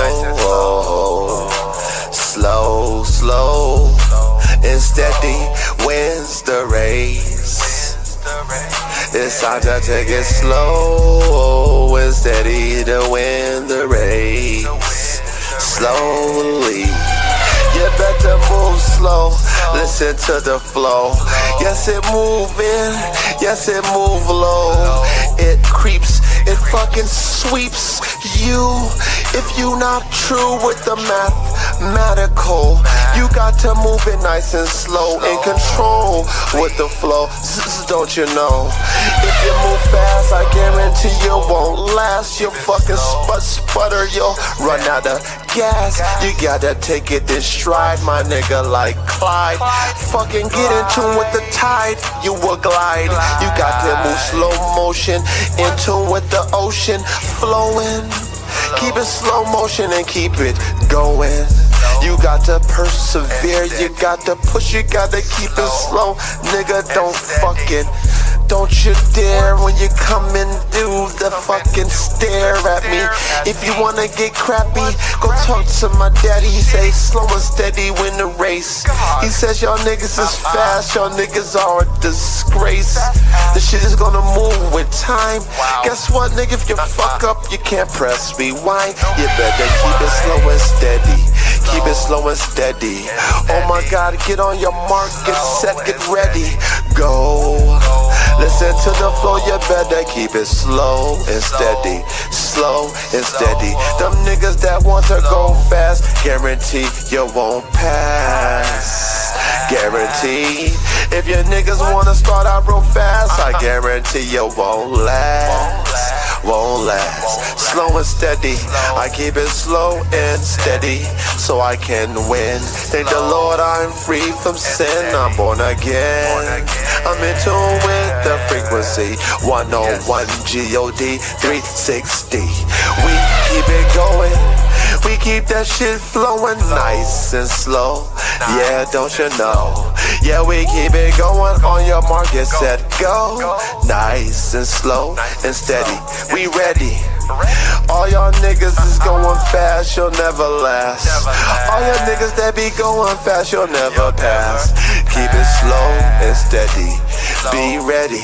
On your mark, get set, go, be ready. Slow and steady, slow and steady, slow and steady. Wins the race, it's slow and steady. Oh my God, keep that shit slow and steady, cause I guarantee you, if you in tune with the Lord, your load would be heavy. Yes, your load will be heavy if you're in tune with the Lord. It's a heavy weight, we carry our cross for Jesus' sakes. It's a heavy weight, we carry our cross for Jesus' sakes. Slow and steady, slow. Keep it slow and steady, don't you know? On your mark, get set and go. Keep it slow and steady, you better hold your pace to win the race. Hey, slow. Slow and steady, slow and steady. I said you better keep your pace if you want to win the race. You better keep your pace if you want to win your race. You gotta keep it slow and steady. Yes, slow and steady. Yes, mark, get set, ready. Mark, get set, get ready, go. Keep it slow and steady. Keep it slow and steady. I'm ready. On your mark, get set, let's go. I keep it slow and steady. I guarantee you I'll be ready. I will outlast you. Slow and steady. I'll outlast you cause I keep it slow and steady. I'm ready. Sheesh.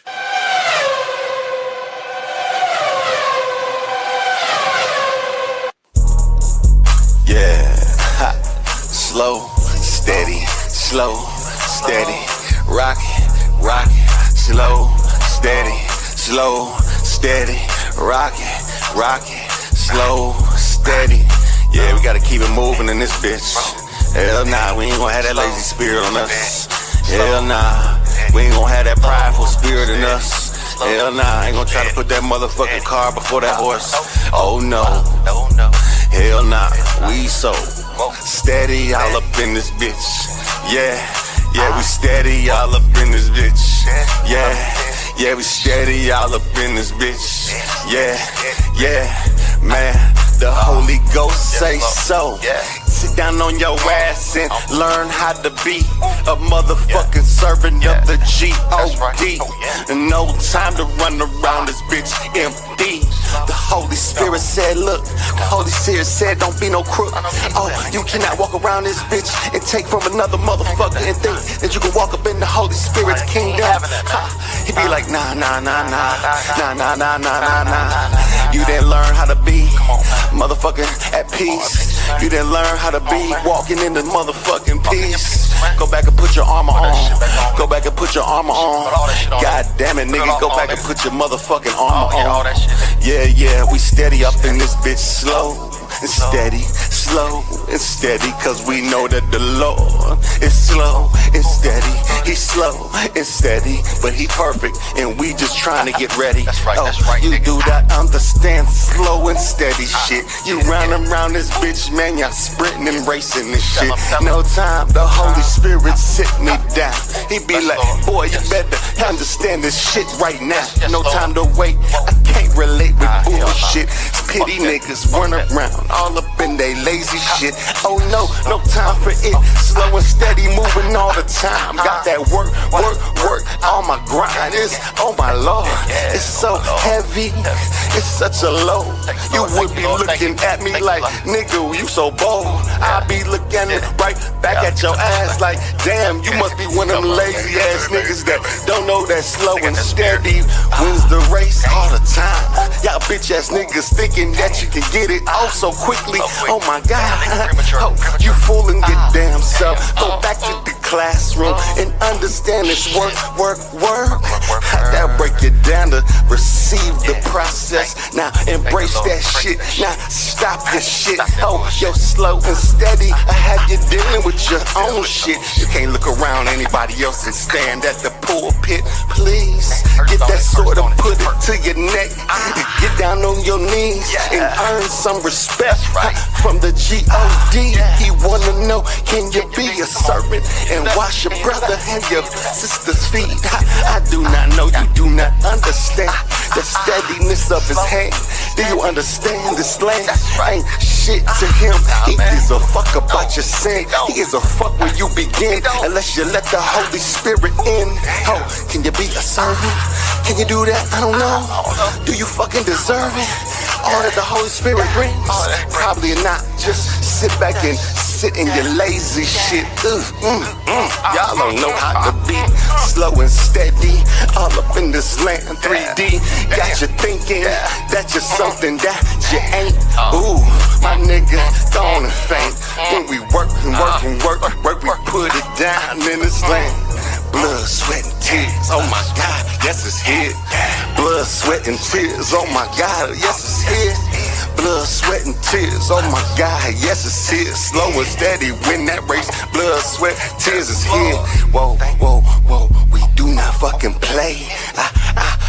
We put in work every day, but not for the man, not for the man, not for the man, but for the Holy Spirit, man.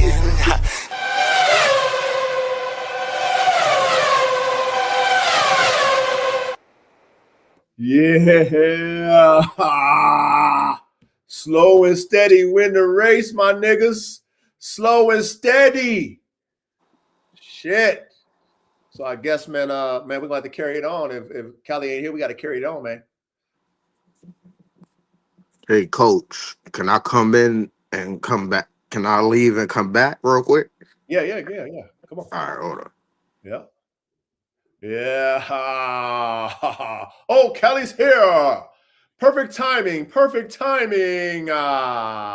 Yes, sir. Coop, salute. Hey, I know you appreciate them ETs, Coop. Yes, sir. Callie in the building, man. Hit that link. Yo, perfect timing. Yeah, no. I just finished practice. You know, I'm coaching soccer, so I just finished practice, man. Yeah, that's what I'm saying. Perfect timing, man. We played a couple ETs. You came in right on time. Oh Yes, yeah, sir. sorry, Yes, sir. Sorry for being a little bit late, man. No, that's all good, man. That's all good. We here now. Yeah. Oh yeah. That's what matters, man. Yeah, we here now, man. That was shit. Perfect timing with those ETs, huh? Ready. Yes, sir.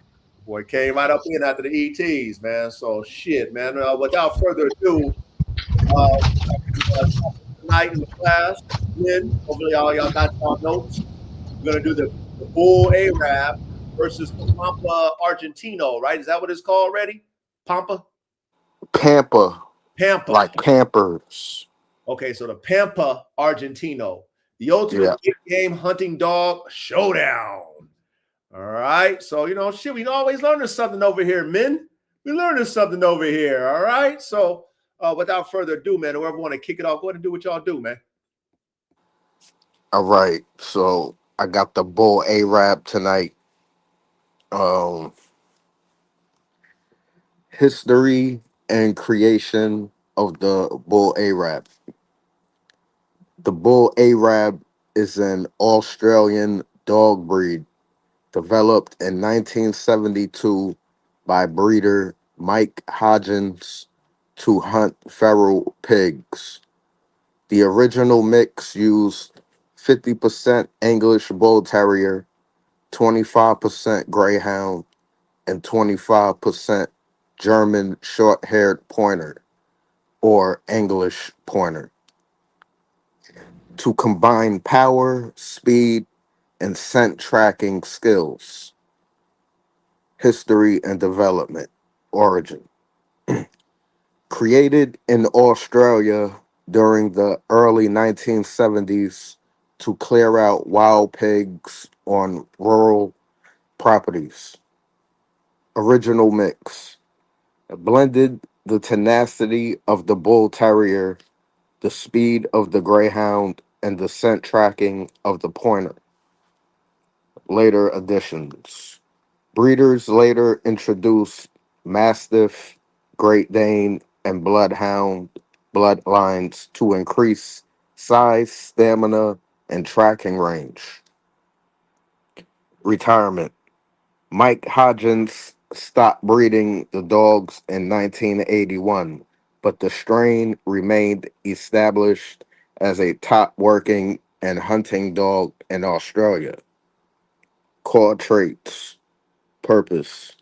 Bred to track, chase, and hold large feral game. Temperament. Known for high energy, loyalty, and strength, alongside an even tempered nature with family.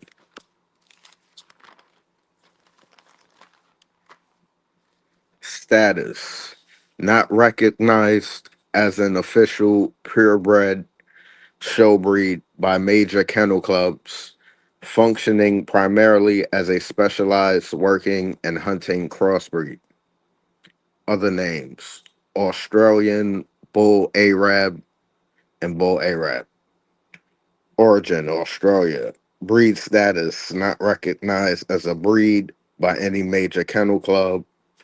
Traits: weight 30 to 50 kilograms, 66 to 110 pounds. Size: males 25 to 27 inches, females 24 to 26 inches. Coat: short and smooth. Lifespan: 12 to 15 years. Color: white with black, liver, tan, or brindle patches.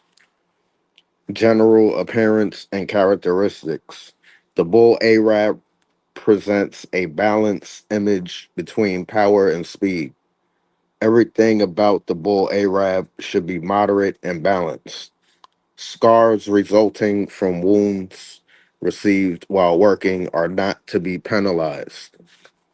It is symmetrical and well built all over, with the general outline being a series of graceful curves. Temperament. The ABBA standard for the Bull Arab indicate that the ideal temperament should be kind and loyal, balanced and placid nature, intelligent and independent, and have strong drive and determination when worked in a busy work ethic.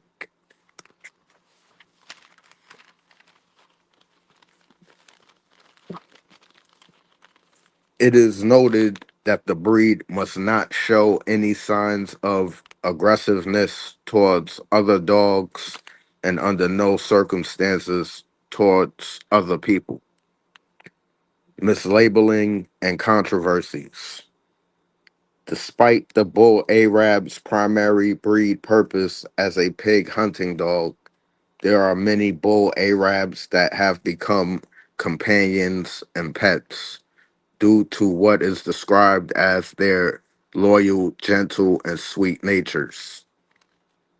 However, with this growing reputation in family homes comes a growing need for awareness surrounding what a bull Arab truly is. Many dogs referred to as bull Arabs in media and shelters are not bull Arabs recognized by ABBA and are instead only crosses or mixed breed dogs that loosely resemble the breed. This distinction complicates efforts to track behavior or welfare outcomes specific to the registered breed versus those only relevant to bull Arab type dogs. Types.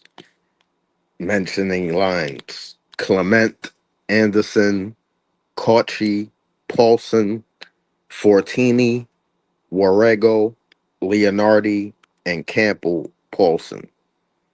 Mike Hodgins stopped breeding bull Arabs in 1980, and since then, different lines of this breed arose.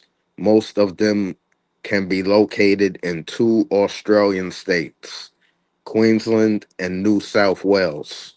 All the lines are similar together, but not identical.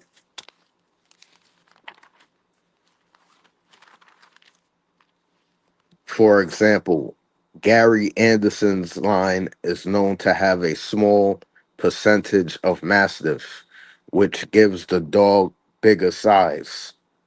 Another example, the Polson line is said to have a small percentage of Bloodhound, which should give the dog even better sense of smell. But all the dogs should have similar temperamental characteristics. Hunters. So as you already know, these dogs were developed for hunt and they are great hunters. They are commonly known as Australian pig dogs.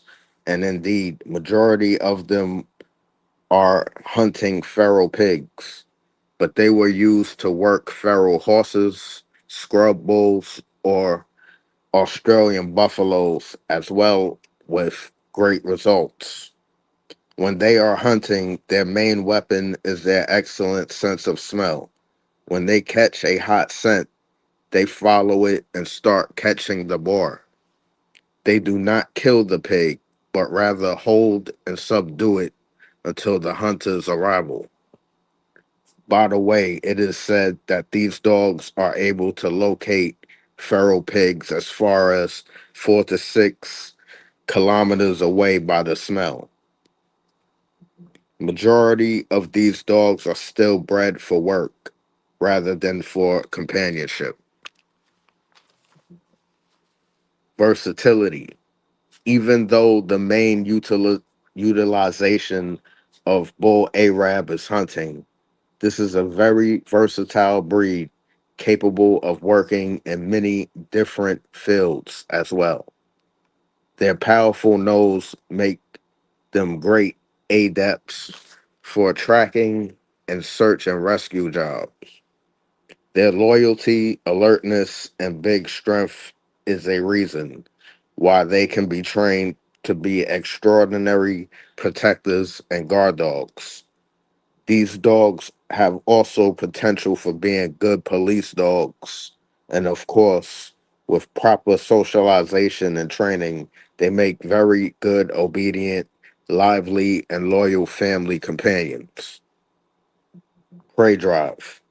Strong instincts to chase and catch small animals or livestock. Energy level extremely high They need vigorous daily physical exercise and mental tasks. Strength, large muscular build capable of tackling large game. Loyalty, deeply attached and protective of their owners when properly socialized. Safety and ownership factors, not for beginners. They require experienced handlers who understand dominant or strong willed working breeds.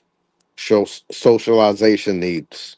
Early and ongoing training is essential to prevent fear, aggression, or territorial behavior.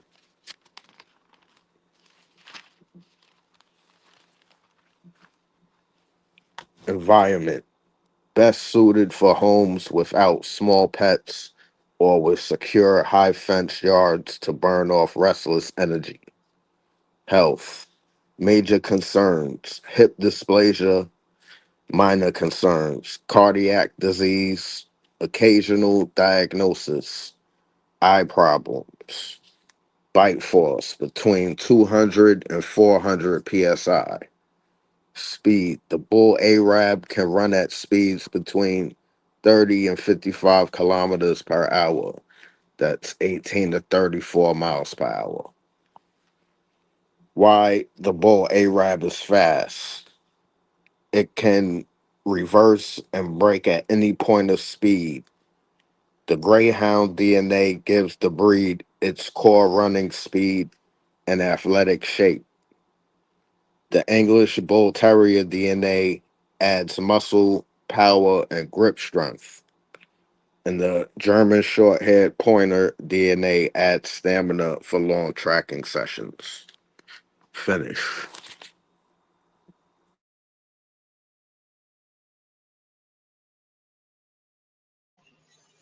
Okay. Salute ready. Fire. Can everybody hear me? Yeah. Yes, Okay. sir. Okay. So tonight I have the Pampa Argentino. Excuse me, I'm still getting situated because I'm just getting in from this practice. But I have the Pampa Argentino. No. Come on, Gracie. Situating these dogs. Okay. I have the Pampa Argentino. Let him out. History and origin of the Pampa Argentino. The Pampa Argentino, also called the Doggo Argentino di Pampa in some sources, refers to a large Argentine Mastiff type dog associated with the Pampas region of Argentina. Its history is not as well documented or standardized as breeds such as the Doggo Argentino so claims about its exact ancestry can vary. Origins. The dog developed in Argentina, particularly among rural communities of the Pampas. Large, powerful dogs were valued for guarding farms, protecting livestock, and hunting. Argentine ranchers historically used various European and local working dogs, which contributed to the development of regional Mastiff type dogs. The dogs were selected primarily for strength, courage, endurance, and ability to work, rather than for a strict modern breed standard. Possible ancestry. The ancestry attributed to Pampa type dogs commonly includes combinations of large European working breeds such as Spanish Mastiff, Great Dane, Bull Mastiff type dogs, Bulldog, and other Bull type dogs, other Mastiff and Catch dog bloodlines. However, there is no universally accepted pedigree or breed formula establishing exactly which breeds created the Pampa Argentino. What they were bred for? Historically, the emphasis was on being a working farm and protection dog. Depending on the individual dog and region, roles could include guarding property, protecting livestock, deterring predators, catching or restraining large animals, and general ranch work. The Pampa Argentino, this is just some side notes they have in here. Pampa Argentino versus Dog Argentino. It's important not to automatically treat the Pampa Argentino as another name for the Doggo Argentino. The Doggo Argentino was deliberately developed during the 20th century by Antonio Norez Martinez and his brother Augustin, with a documented breeding program focused heavily on big game hunting. The Pampa type dog has a less standardized and more regional history. In short, the Pampa Argentino is associated with Argentina's ranching culture and large working dogs of the Pampas. Its origins appear to come from Mastiff type, Bull type, and other European working dog bloodlines, but its exact foundation remains uncertain. So the Pampa Argentino Pampa Argentino originally came from a cross between two main breeds. The American Staffordshire Terrier, Amstaff. The original female was named Pampa. The Doggo Argentino, the original male, was named Simon. The first litter was produced in Cordoba, Argentina in 1987. One of the offspring, a male called Julio, El Negro Julio, became the foundation of the Pampa Argentino population. So basically they crossed this American Staffordshire Terrier, Doggo Argentino, and then that was, you had your Pampa Argentino from those two dogs. So what breeds make it? The American Staffordshire Terrier, Doggo Argentino, and now you have a foundation Pampa. However, it wasn't simply a one-time cross.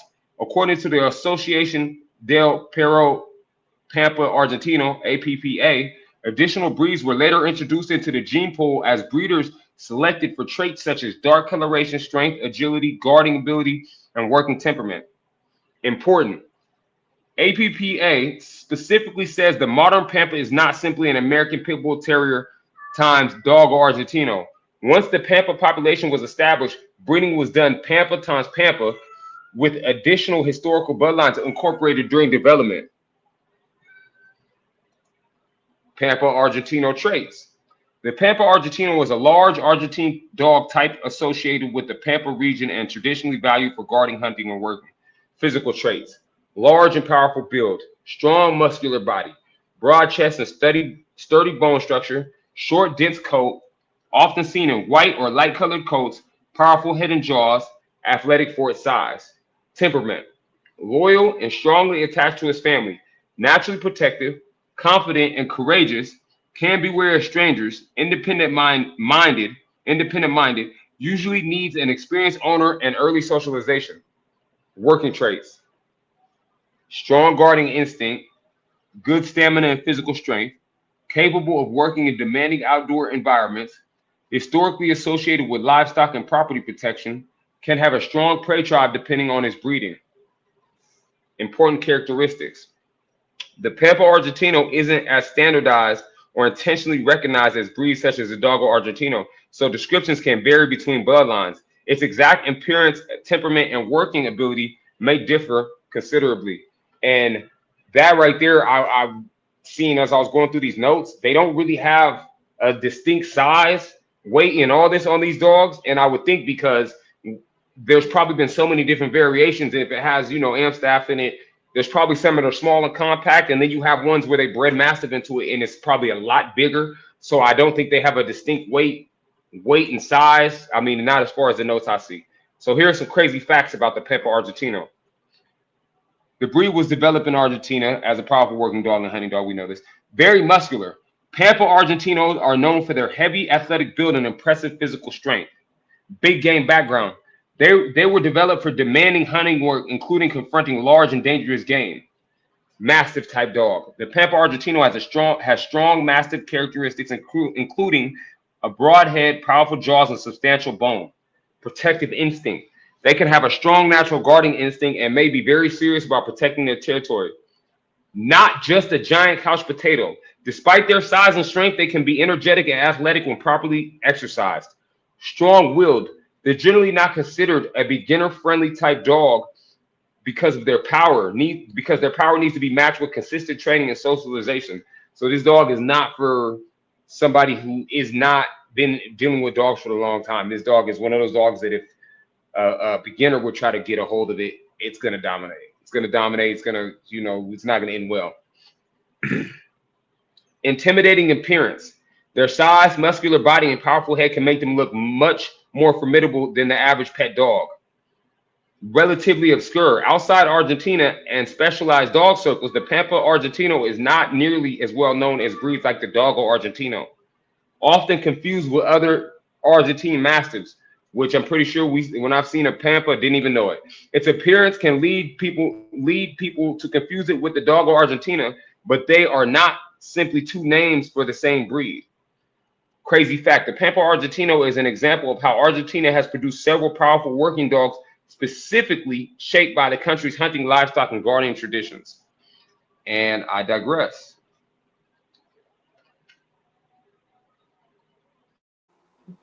Dope, dope, dope.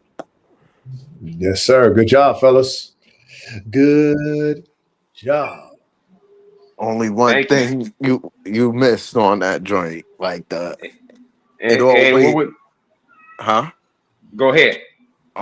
It always gets confused, like people, because some of them are all black. They got them in all black. So some people be saying it's an all black doggo, but it's not a doggo. I've never seen a doggo that wasn't white personally. Yeah, only doggos come in white or that pirate patch, eye patch with the white.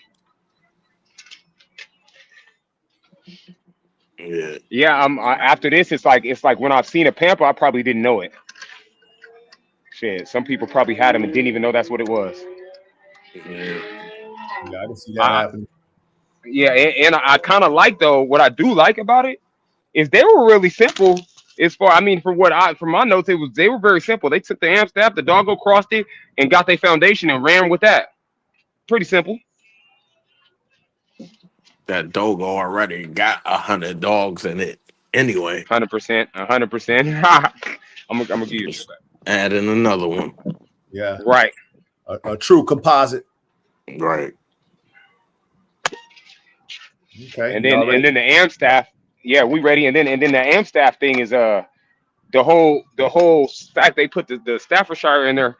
They have you're gonna have so many variations of sizes on this dog that they didn't come with any centimeters or inches of how tall or nothing.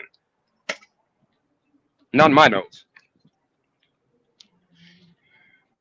Okay. Shit. Y'all killed it again. Salute to you guys for smacking that thing off of home plate. And y'all ready for Miss ChatGPT to come over here and do what she do? Yeah. Yep. All right, man. I'm gonna share my screen.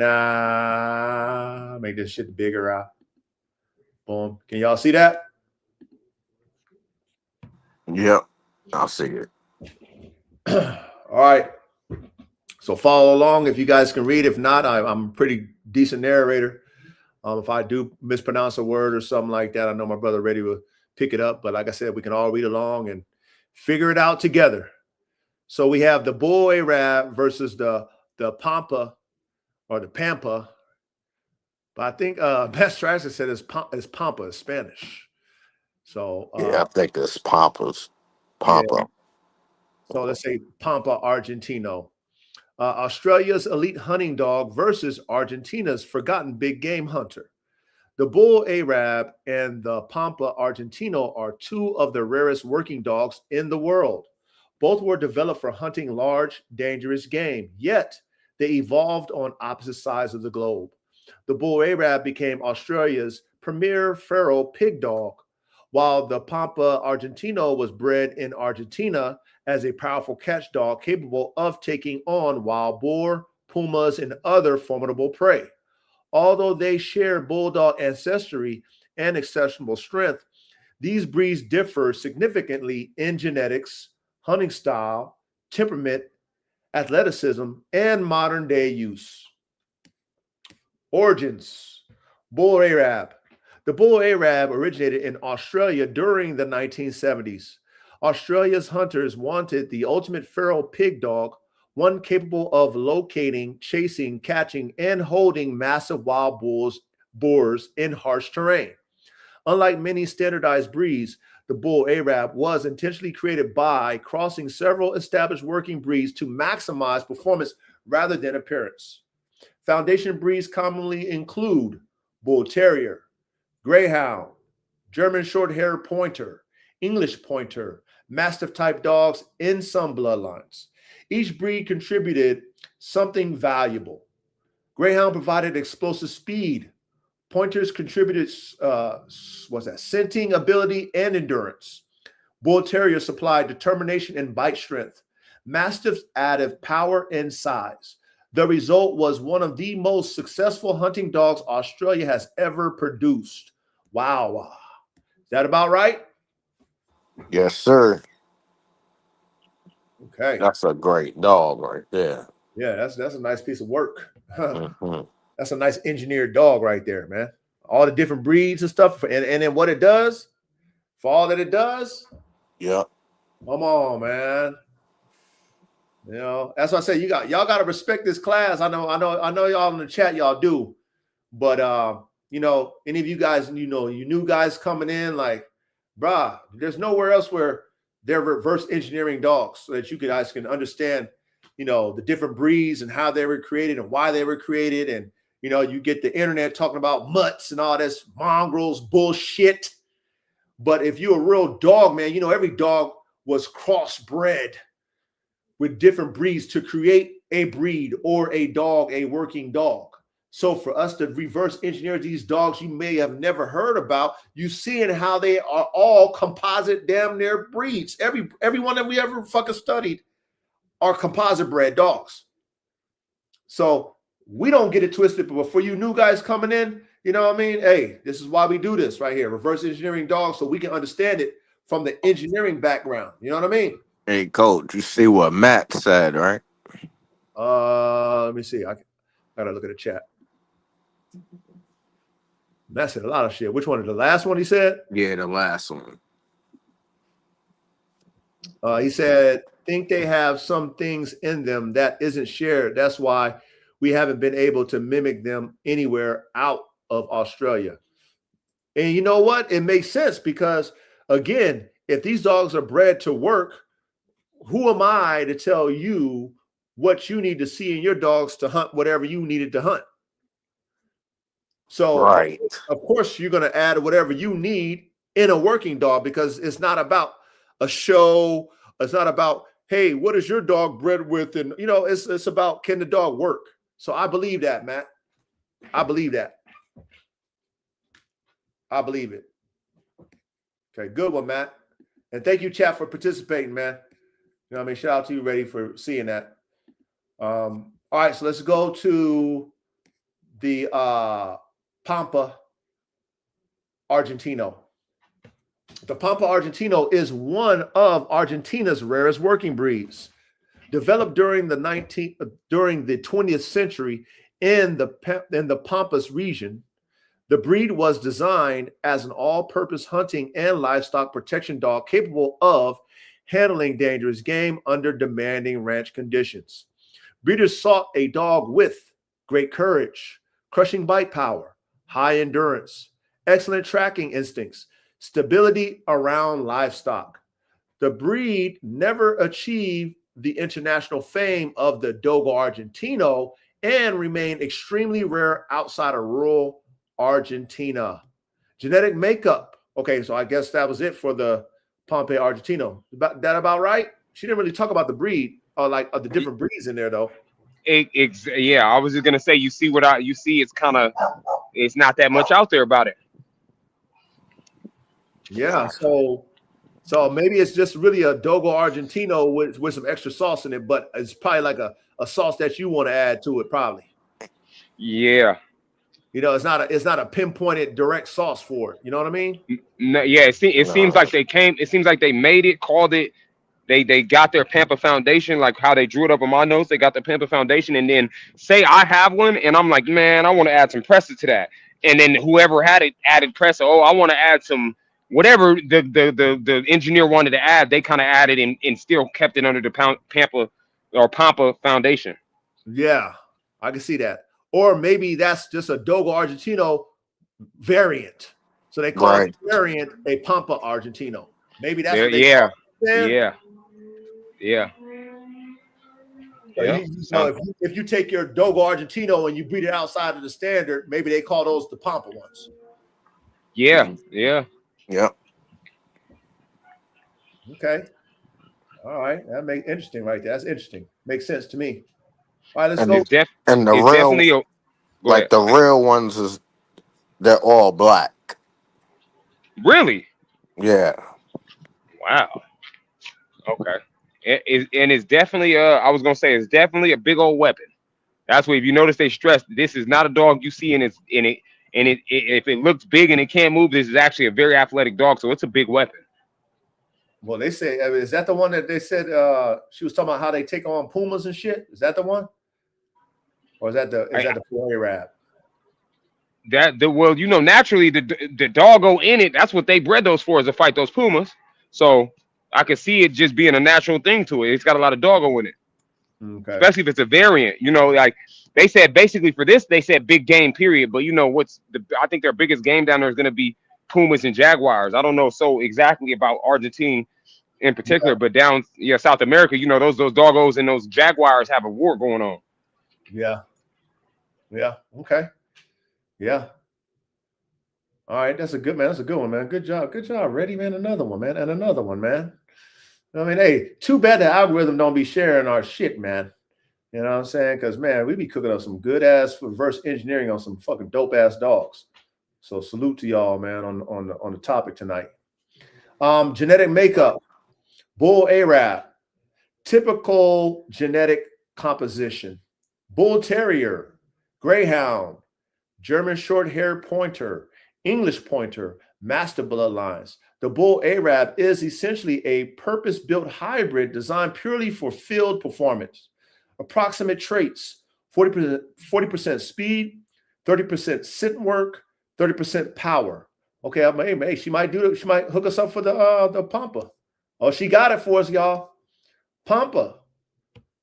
Although bloodlines vary, which we know, the breed generally descends from combinations of old bulldog types, bull terrier, mastiff breeds, regional Argentine working dogs, large hunting dogs.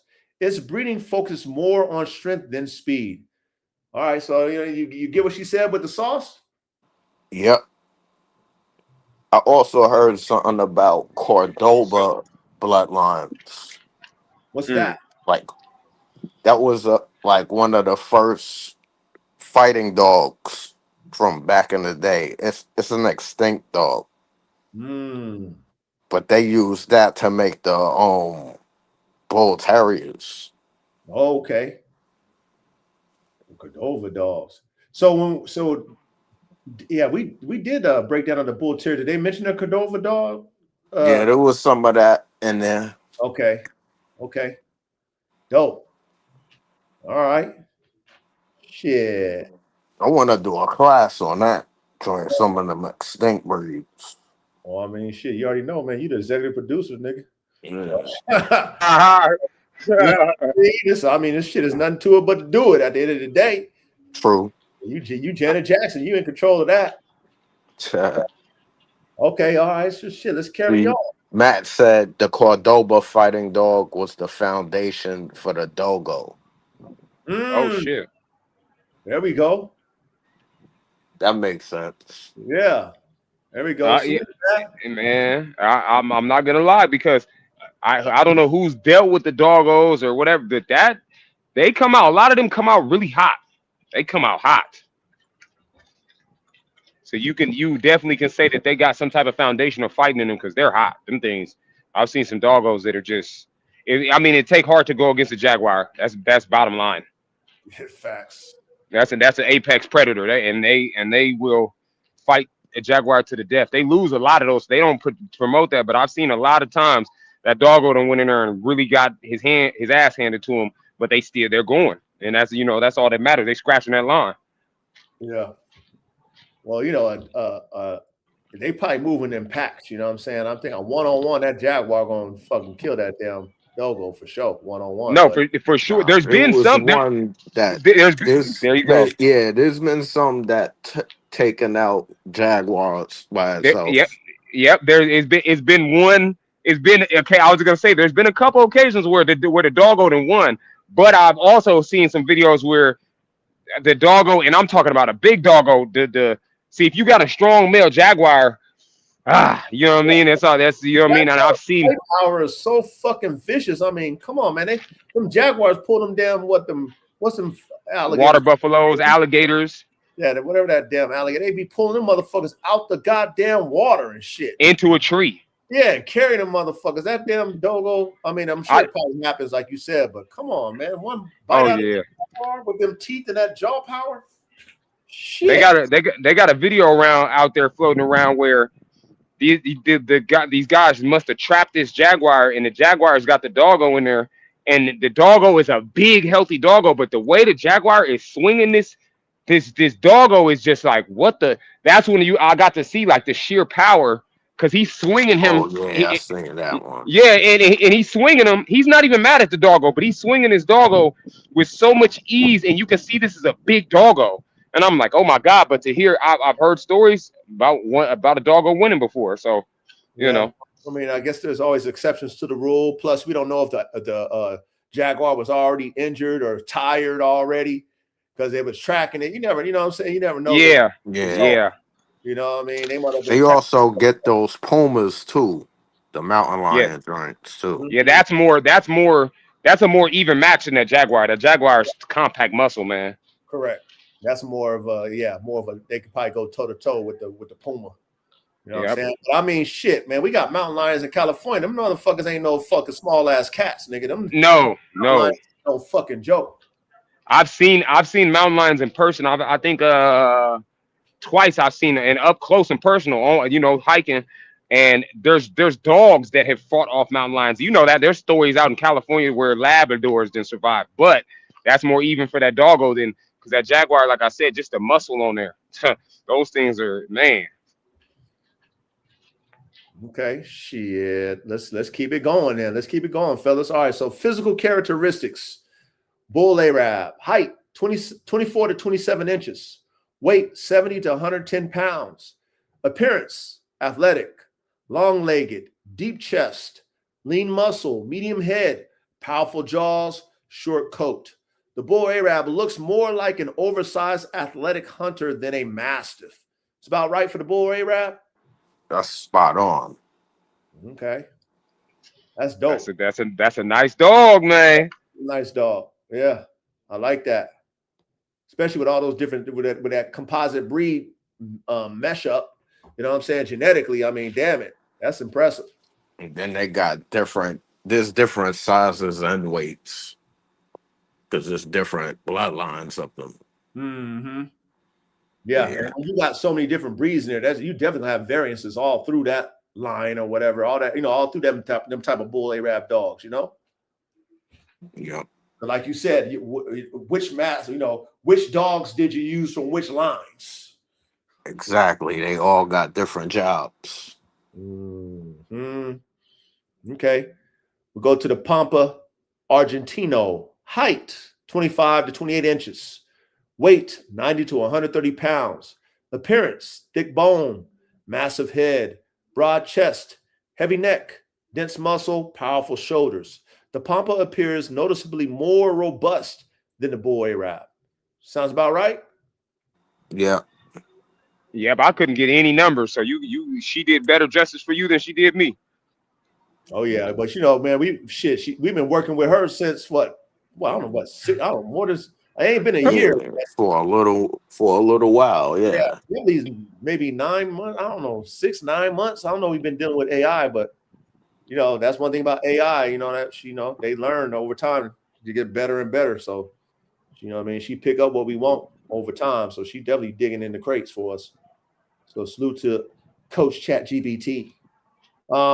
Athleticism, Bull Arab, designed to run, strength, high speed, long distance endurance, excellent acceleration, agility through rough terrain, outstanding stamina. This dog may cover dozens of miles during a hunt. Makes sense for the Bull Arab. Yes, sir. We got the Pampa Argentino, built for power rather than speed, strengths, short explosive burst, superior wrestling ability, heavy impact, tremendous pulling strength, less agile, but far more physically imposing. Is about right? Sounds about right. They were stressing how physically imposing this dog was. Mm-hmm. All right. Bite force. Neither breed has an official measured bite force. Estimated capabilities. Bull Arab, approximately 300 to 450 psi. Pampa Argentino, approximately 350 to 500 psi. More important than bite pressure is their willingness to maintain a grip under extreme pressure. Like that's the tadao right there. That's the tadao. You know, being able to maintain grip by being manhandled by a jaguar or a big ass fucking boar. Man. Yeah. Or a fucking man. Or man. They use those for personal protection too? In my notes, I got they was using the bull Arab for police work. All right. They had different tasks, different jobs in the police thing. Search and rescue and catching people. So that's like a damn near all-purpose dog. Yep. There's been a few of these dogs that we learned about that's damn near all-purpose, huh? Yep. Yeah, that's dope. And they catch and they work with cattle too. Wow. So they can differentiate from prey to, you know, being able to herd and stuff too. Yeah. That's cool. Shit. All right. Let's go to hunting style. Bull Arab. The Bull Arab excels as a complete hunting dog. It can track, locate, pursue, corner, catch, hold. Primary game: feral pigs, deer, goats, foxes, wild cattle. Historically, Australia's hunters often use multiple Bull Arabs working as a coordinated team. That's dope. So they work as a pack. Yep. They don't show. They're not supposed to show any aggression towards humans or dogs. That's cool. Shout out to the Bull Arab. We got the Pampa Argentino. The Pampas functions primarily as a catch dog. Primary game: wild boar, puma, large predators, ranch vermin. It specializes in overpowering prey once found rather than conducting long pursuits. It makes sense right there? You own it? Yeah, I like that one. Yeah. And it got Puma right there. Got the puma. Let's go to intelligence. Bull Arab, highly trainable. Strengths: quick learner, excellent scent discrimination, strong problem solving, high handler focus. Makes sense for the Bull Arab? Yes, sir. All right. We got the Pampa Argentino, more independent. Strengths: strong instincts, good decision making, confident under pressure. Requires a firm, experienced trainer. Make sense? Yeah, that's an aggressive dog right there. Yeah, that's definitely a serious dog. Mm-hmm. Callie was talking about, that's not a damn first time owner type fucking dog. Nah, Got to have some experience dealing with a dog like this. because the Dogo got some shit like that anyway. Like the Dogo is like that too. Okay. So would you say that the Pampa is a little bit more extreme than the Yeah. dog? Yeah. Okay. Okay. So like we said, it's probably like the Pampa's like an extreme dogo probably. All right, let's go to the temperament. Bull Arab, generally loyal, calm, friendly with family, highly driven during work, social when properly raised. Many Bull Arabs transition from hunting to relaxed family companions. That's cool. She on that with the temperament? Yes. That's a balance. Hey, that's a balanced dog too, fellas. Because I did see one thing that I didn't write in my notes, but I did see if you don't raise them right, they can be killing machines, like towards people and dogs. So like, how would you have to raise them? Like they had them like that, Gate them or like something? a dangerous dog act type thing. So if you like leave them to their own devices, or if you just agitate them and shit? If you don't socialize them, Okay, yeah, I get that. Yeah. and you can't be like a novice owner. Okay. Excuse me, fellas. I had to handle some stuff in the neighborhood. Excuse me. Okay. Welcome back, sir. All right. Let's go to the Pampa Argentino then.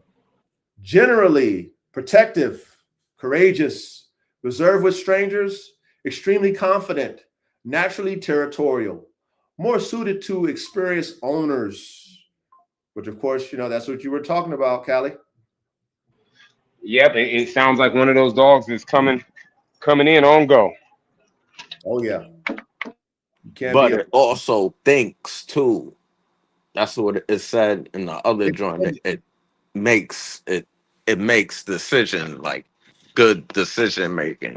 Yeah, Where they the said independently minded type shit. where the dogo, that shit's just on go. It's go time with the dogo. If it Okay. sees a threat, it's on it, no matter what. You know what It's not I think thinking. I think that some of theirs is the Pampa. They kind of wanted to do a little bit more than just be on go because they said garden livestock and shit. So it's got some good. That's probably where why they I got installed that. That's why they use that staffy. The staffy, not a fighter. Right. Okay. Right. Yeah. All right. Shit. Protective ability. Bull Arab. Moderate guardian. Alerts owners. Protects family when necessary. Primary role remains hunting. Pampa Argentino.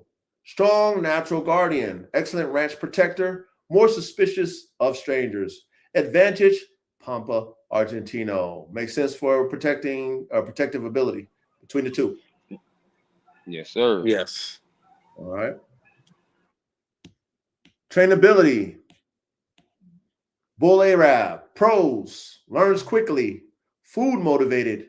Responds well to positive training. Rating 9 out of 10. Pampa Argentino. Pros. Intelligent. Strong work ethic. Cons. More dominant. Less forgiving of inconsistent handling. Rating 8 out of 10. Makes about sense between the two. Shit, that still ain't that bad. 8 out of 10. It's bad, but it's not like you can work with that 8 out of 10. Yeah. No, You for can sure. definitely get 8 out of 10. You could probably get it to about 8.5.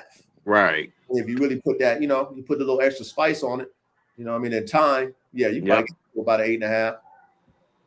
Yeah, that's cool. All right. That Pampa, that Pampa, whatever that is, that dog is one of those dogs that with the wrong owner, he's gonna dominate them and it's gonna be a mess. Yeah, he could take control and then also cause a lot of damage. Yes. Yeah, he's gonna kill somebody. Yeah. Or As soon as go ahead. No, go ahead. I just said something or some animal. Yeah, as soon as he senses, as soon as he or it senses that it's got one, yeah, that's that sounds like one of those dogs that's taking. Oh yeah, I got you, and he's gonna do the extra shit. Okay. Energy levels. Bull Arab, very high. Needs running, hunting, tracking, daily exercise. Pampa Argentino, high. Needs strength work, long walks, structured activity. Less demanding than the Bull Arab. Sounds about right for the energy levels between the two? Yeah, I could see that because Yeah. the bull Arab, that gotta just stay out in the bush hunting only. That's what it got. That's what its job. It gotta stay working. Whereas the Pampa, it has a on and off switch because it got the staffy in it, and the staffy. I see the staffy as having the on and off switch. Okay. Yeah. All right. Nice. Got the health. Bull Arab. Common concerns: hip dysplasia, elbow dysplasia, bloat, ear infections, joint injuries. Life expectancy 12 to 15 years. Pretty damn good for that Bull Arab. Hell yeah. Yeah, that's nice. Mm-hmm. And you know what? The big dogs, you always got hip dysplasia, possibly elbow dysplasia, shit like that with the big dogs. Pampa Argentino. Potential concerns: hip dysplasia, joint stress, gastric torsion, arthritis. Life expectancy 10 to 13 years, which still ain't bad. Nah, that ain't bad at all.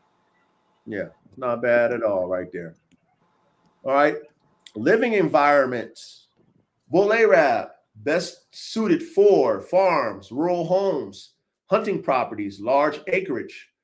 Apartment life is generally unsuitable. That makes sense for a big dog like that and a working dog.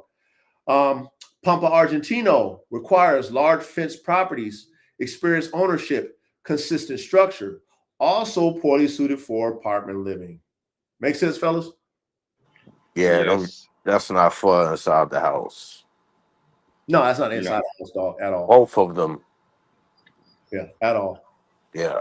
That dog needs to be outside. Working performance. Bull Arab excels at tracking, long pursuits, endurance hunting, catching feral pigs. One of Australia's finest all-around hunting dogs.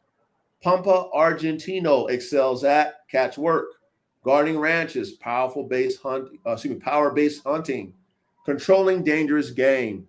One of Argentina's most capable but least known working breeds. Makes sense for working performance between the two? Yes. Yes, sir. All right. We got the head-to-head comparison. We got category and winner, okay? So category speed, winner, Bull Arab. Category endurance, winner, Bull Arab. Category tracking ability, winner, Bull Arab. Agility, winner, Bull Arab. Raw strength, winner, Pampa Argentino. Bite power, winner, Pampa Argentino. Protective ability, winner, Pampa Argentino. Intelligence, winner, Bull Arab. Trainability, winner, Bull Arab. Catch ability, winner, Pampa Argentino. Family companion, winner, Bull Arab. Guard dog, winner, Pampa Argentino. Versatility, winner, Bull Arab. Sounds about right between the comparison between the two? Yeah. Yep. Sounds spot on. Yes, sir. Okay. That Pampa is just, that's a weapon. Yeah, that Pampa. I mean, shit, both of them dogs are tight, man. But that Pampa's on a whole nother. It's like, yeah, exactly. It's strictly that Bull Arab has some versatility to it, to where you can take him into, he can adapt and adjust to different environments and situations. While that Pampa is kind of like, I'm protecting, I'm guarding, I'm gonna bite something. Bottom line. Mm-hmm. Like I said, an extreme Facts. Dogo Argentinos, like, you know what I mean? The extreme version of it. You know, the Superman version of the Dogo Argentino. Yeah, I want to. That got me really wanting to see, because them doggos, top notch doggo is elite. Yeah, definitely is. So this right here is, and here go Reddy again, cooking up, finding some shit.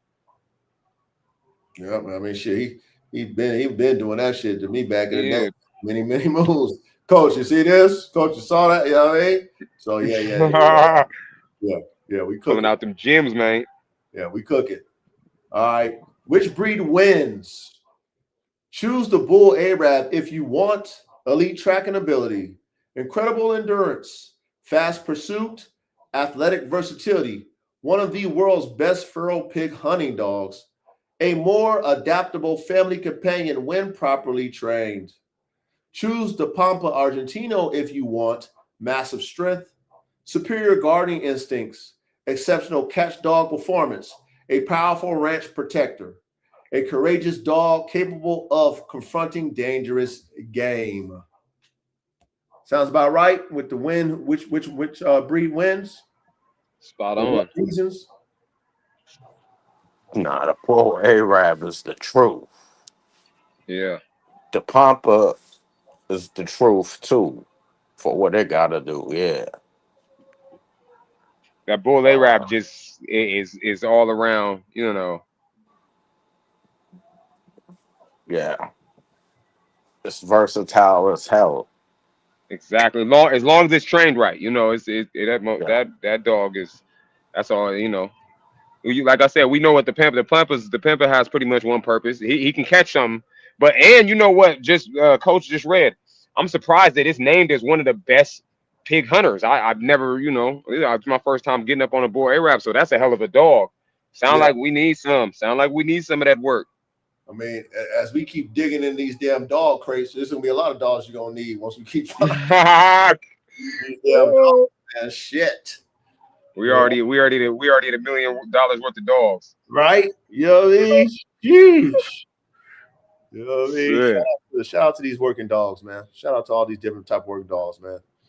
yeah. Like, Salute to all of them. Word. And then you guys, I'm not gonna lie, I'm starting to believe there's a silent like these people in certain scenarios and they have something against the working dog because why are these breeds not shed so much light on when there's so many great working breeds? It's like they're just focused on some shit that look good or something, because how do we not know about these great working dogs?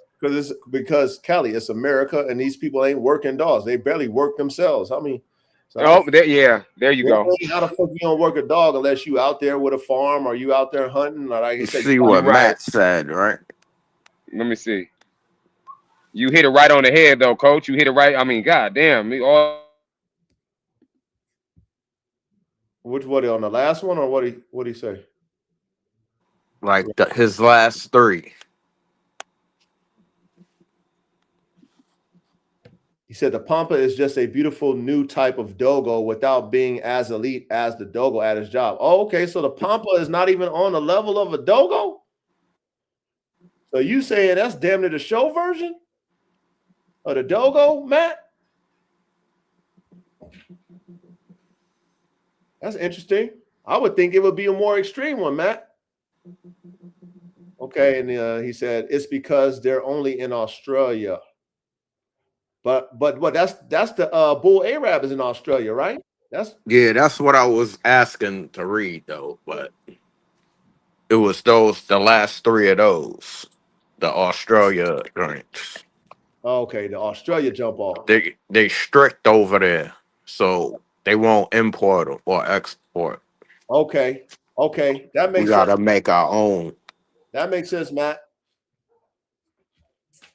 Okay, but I would have thought that the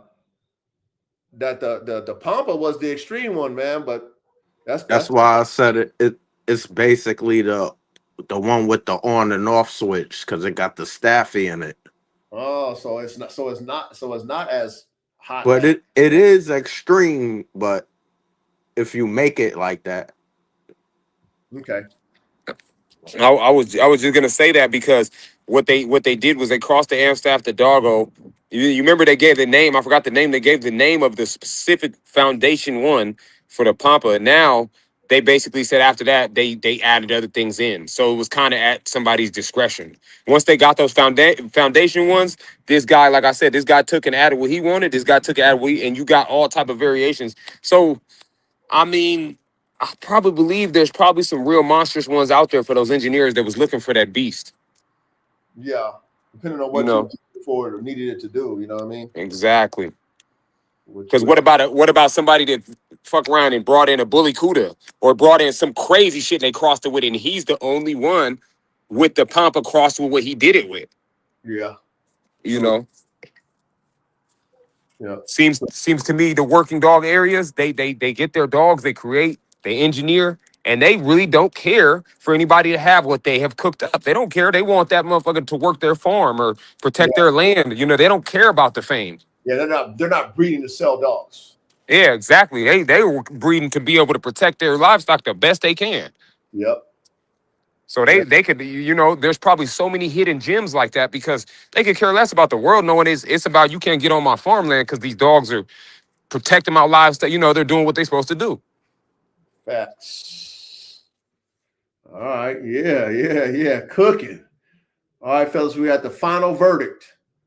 The bull Arab and the Pampa Argentino were both created to tackle large, dangerous animals, but they excel in different ways. The bull Arab is the more complete hunting athlete. Its combination of speed, endurance, tracking ability, and intelligence makes it one of the finest all-around hunting dogs ever developed. It can search vast areas, pursue game over long distances, and still possess the strength to hold a wild boar. The Pampa Argentino is a powerhouse built for close combat. It sacrifices some speed and endurance in exchange for superior muscle, guarding instincts, and the physical strength needed to dominate dangerous prey in direct confrontations. If the contest is about the ultimate all-around hunting dog, the bull Arab earns the edge. If the contest is about raw power, courage, and catch dog dominance, the Pampa Argentino stands as the stronger and more formidable combat specialist. Overall winner, bull Arab by versatility, while the Pampa Argentino takes the crown for sheer strength and guarding ability. Brah! Like that. Yeah. I like that. Spot on. Yeah. Another one in the books. Yeah, we killed that. Nah, no doubt. Yeah, Sound like we need it, man. Sound like we definitely keep that bull Arab, man. Nah, that boy A-Rod's official. Yeah, that's a good one. The Pampa's nice, but they gave us the recipe on how to make one. So we can cook. But that bull Arab sounds like you get it, and it's that's like a full piece. Compared to the Pampa, we got to add or take what we want personally. Oh shit, we lost Reddy. You there, Callie? Oh, I think it kicked me out. You there? Okay, we'll let the brothers get back in, y'all. Hey, salute to the chat, man. Salute for y'all cooking in there. Mass Triassics. You know what I mean? Everybody that was cooking in there, man. Appreciate you guys in the chat. Cool, everybody. Appreciate y'all. Okay, y'all back? Yeah, I'm back. All right. Oh, so it did it to you too, ready, huh? It usually kicks me out at that point. Sometimes. Okay, y'all. Yeah, all of a sudden I just couldn't hear you guys. I said, "Oh, must have kicked me out. Let me get back in." Hey, we know how to work this StreamYard by now. I've been dealing with this for many moons now. Oh yeah, it to me it's been doing pretty good, man. Yeah, but the key is like we know how to get in and get out, get back on track type shit. You know what I'm saying? Yeah, reset that. Yeah, all it is leaving out, come back in, it automatically cleans it up. Yeah, Tony said 2 nice dogs. Hadn't heard of another good one, man. So salute, Tony. Salute, Tony. Yeah, salute Tony. Chat. Salute, chat. Y'all was cooking. Yep, and like we say, man, keep ready. Always keep y'all notes, man. So any ideas, put them in the chat. You know what I'm saying? Ready, put them on the list of what we're gonna be cooking. So y'all got any ideas? Put it in the chat. Put it in the chat. All right, but anything you guys want to say to the chat before we bounce out? Salute to the chat again. Yo, Coop, I got you, man. I hear all your stuff. I got you. Don't worry. We're going to get to all that stuff you talking about, brother. Everyone have a nice and safe weekend. See y'all next week. We're going to get right back to these dogs again. Yeah. Yep. Salute, chat.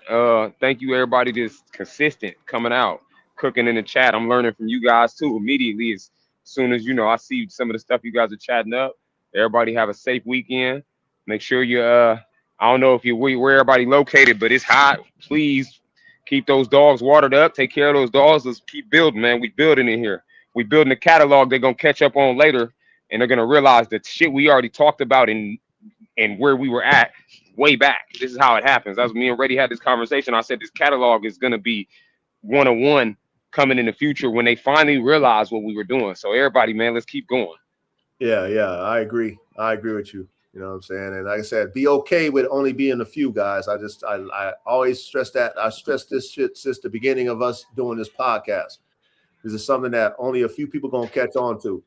You know what I mean? And be okay with that, because just think about how many breeds are out there, you know, versus how many people own dogs. You know what I'm saying? Think about how many breeds have been created versus how many people that own dogs. So that lets you know that the people that are the elite ones are the ones that created it. Everybody else kind of falls in line and they just, oh, I like that dog, was already created by now. You know what I'm saying? Right. So, you know, we're the ones like them who think about, understand, you know, have ideas, dreams, and visions, and we know how to put them together and make our own shit. Man. So, you know, salute to all of you guys, man. Well, other than that, y'all be safe. You know, man, you know, shit. Put in that work, working more work 3 times. Do what y'all got to do out there, man, to make it happen. You know what I'm saying? Do what y'all got to do to make it happen, man. You know, don't stop until you know, till you can't, you know what I mean? Like, don't stop, can't stop, man. Just keep moving forward. You know what I mean? Take it to the limit. You feel me?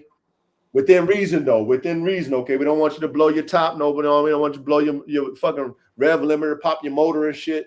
You know what I'm saying? You know, to do it within reason, but, you know, take that motherfucker to the limit, man. To the max. But other than that, man, we out, man. Yeah, man. It seemed like we the last working dog hope for the working dogs, man. We keeping this shit alive, man. Everybody keep going.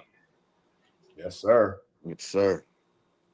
All right, fellas, man. We out. Peace. Peace.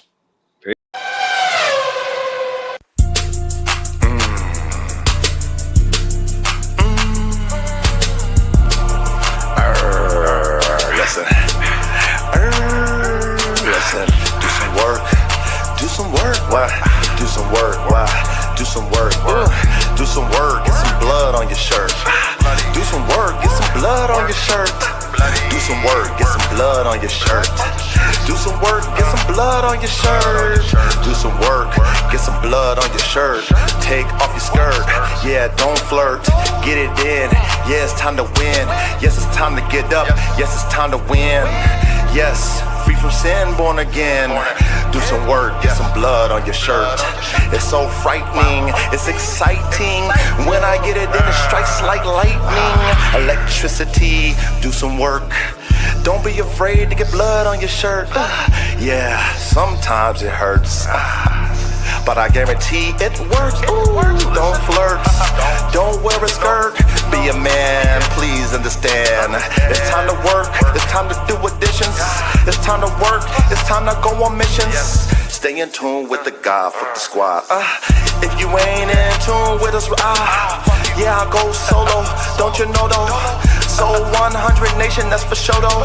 I do the work. I get the blood on my shirt. Oh my God, yes it works. But I let it release. I get the peace. Oh my God, I slay them devils. Rest in peace. Till they lay down and deceased. And do some work, get some blood on your shirt. I don't acknowledge no shit that is fake. I can't stand police niggas, they're jakes. Yes, you cannot relate. Sometimes you do the math that doesn't equate. Oh my God, heaven's sakes. Oh my God, what the hell, yeah. What's the smell? I don't smell shit. Cause you don't know how to do nothing. You don't know how to do it. Nigga, quit, forfeit, lay it down. Shh, don't make a sound. Yes, I'm profound and I get it in. Yes, we're born to win. I said, do some work, get some blood on your shirt. It's a soldier's life, nigga. Blood on your shirt. Fuck all the laughing shit. Fuck all the flirts. Fuck all the play shit. Fuck all the skirts.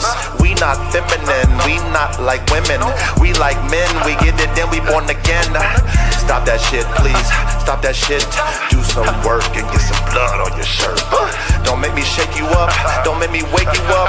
Don't make me slam you down. Lay you to the ground. Shake you up. Take the bitch out of you. Lift you up. Take the bitch out of you. I pursue to take the bitch out of you. I pursue to take the bitch out of you. Ladies, don't be afraid. Fuck these niggas, don't be they slave. Yes, they'll take you down to the grave. Listen, bitches, don't be they slave. Fuck with a king, be a queen. Come through, move like a machine. Stay mean and stay clean. Look up in the sky, yes, have a dream. Martin Luther King, the God that flows through me. Yes, they call me T-double-E-S-I-R-E-T. Sire, oh, I'm on fire. Lightning strikes, I ain't no liar. I speak the truth. 1, 2, 3, 4, 5, 6, 7, 8, 9. Press rewind. 1, 2, 3, 4, 5, 6, 7, 8, 9. Press rewind. Yes, it strikes through the spine. It strikes through the roof. It's the truth. Mathematics, get it in. Mathematics, get again. 1, 2, 3.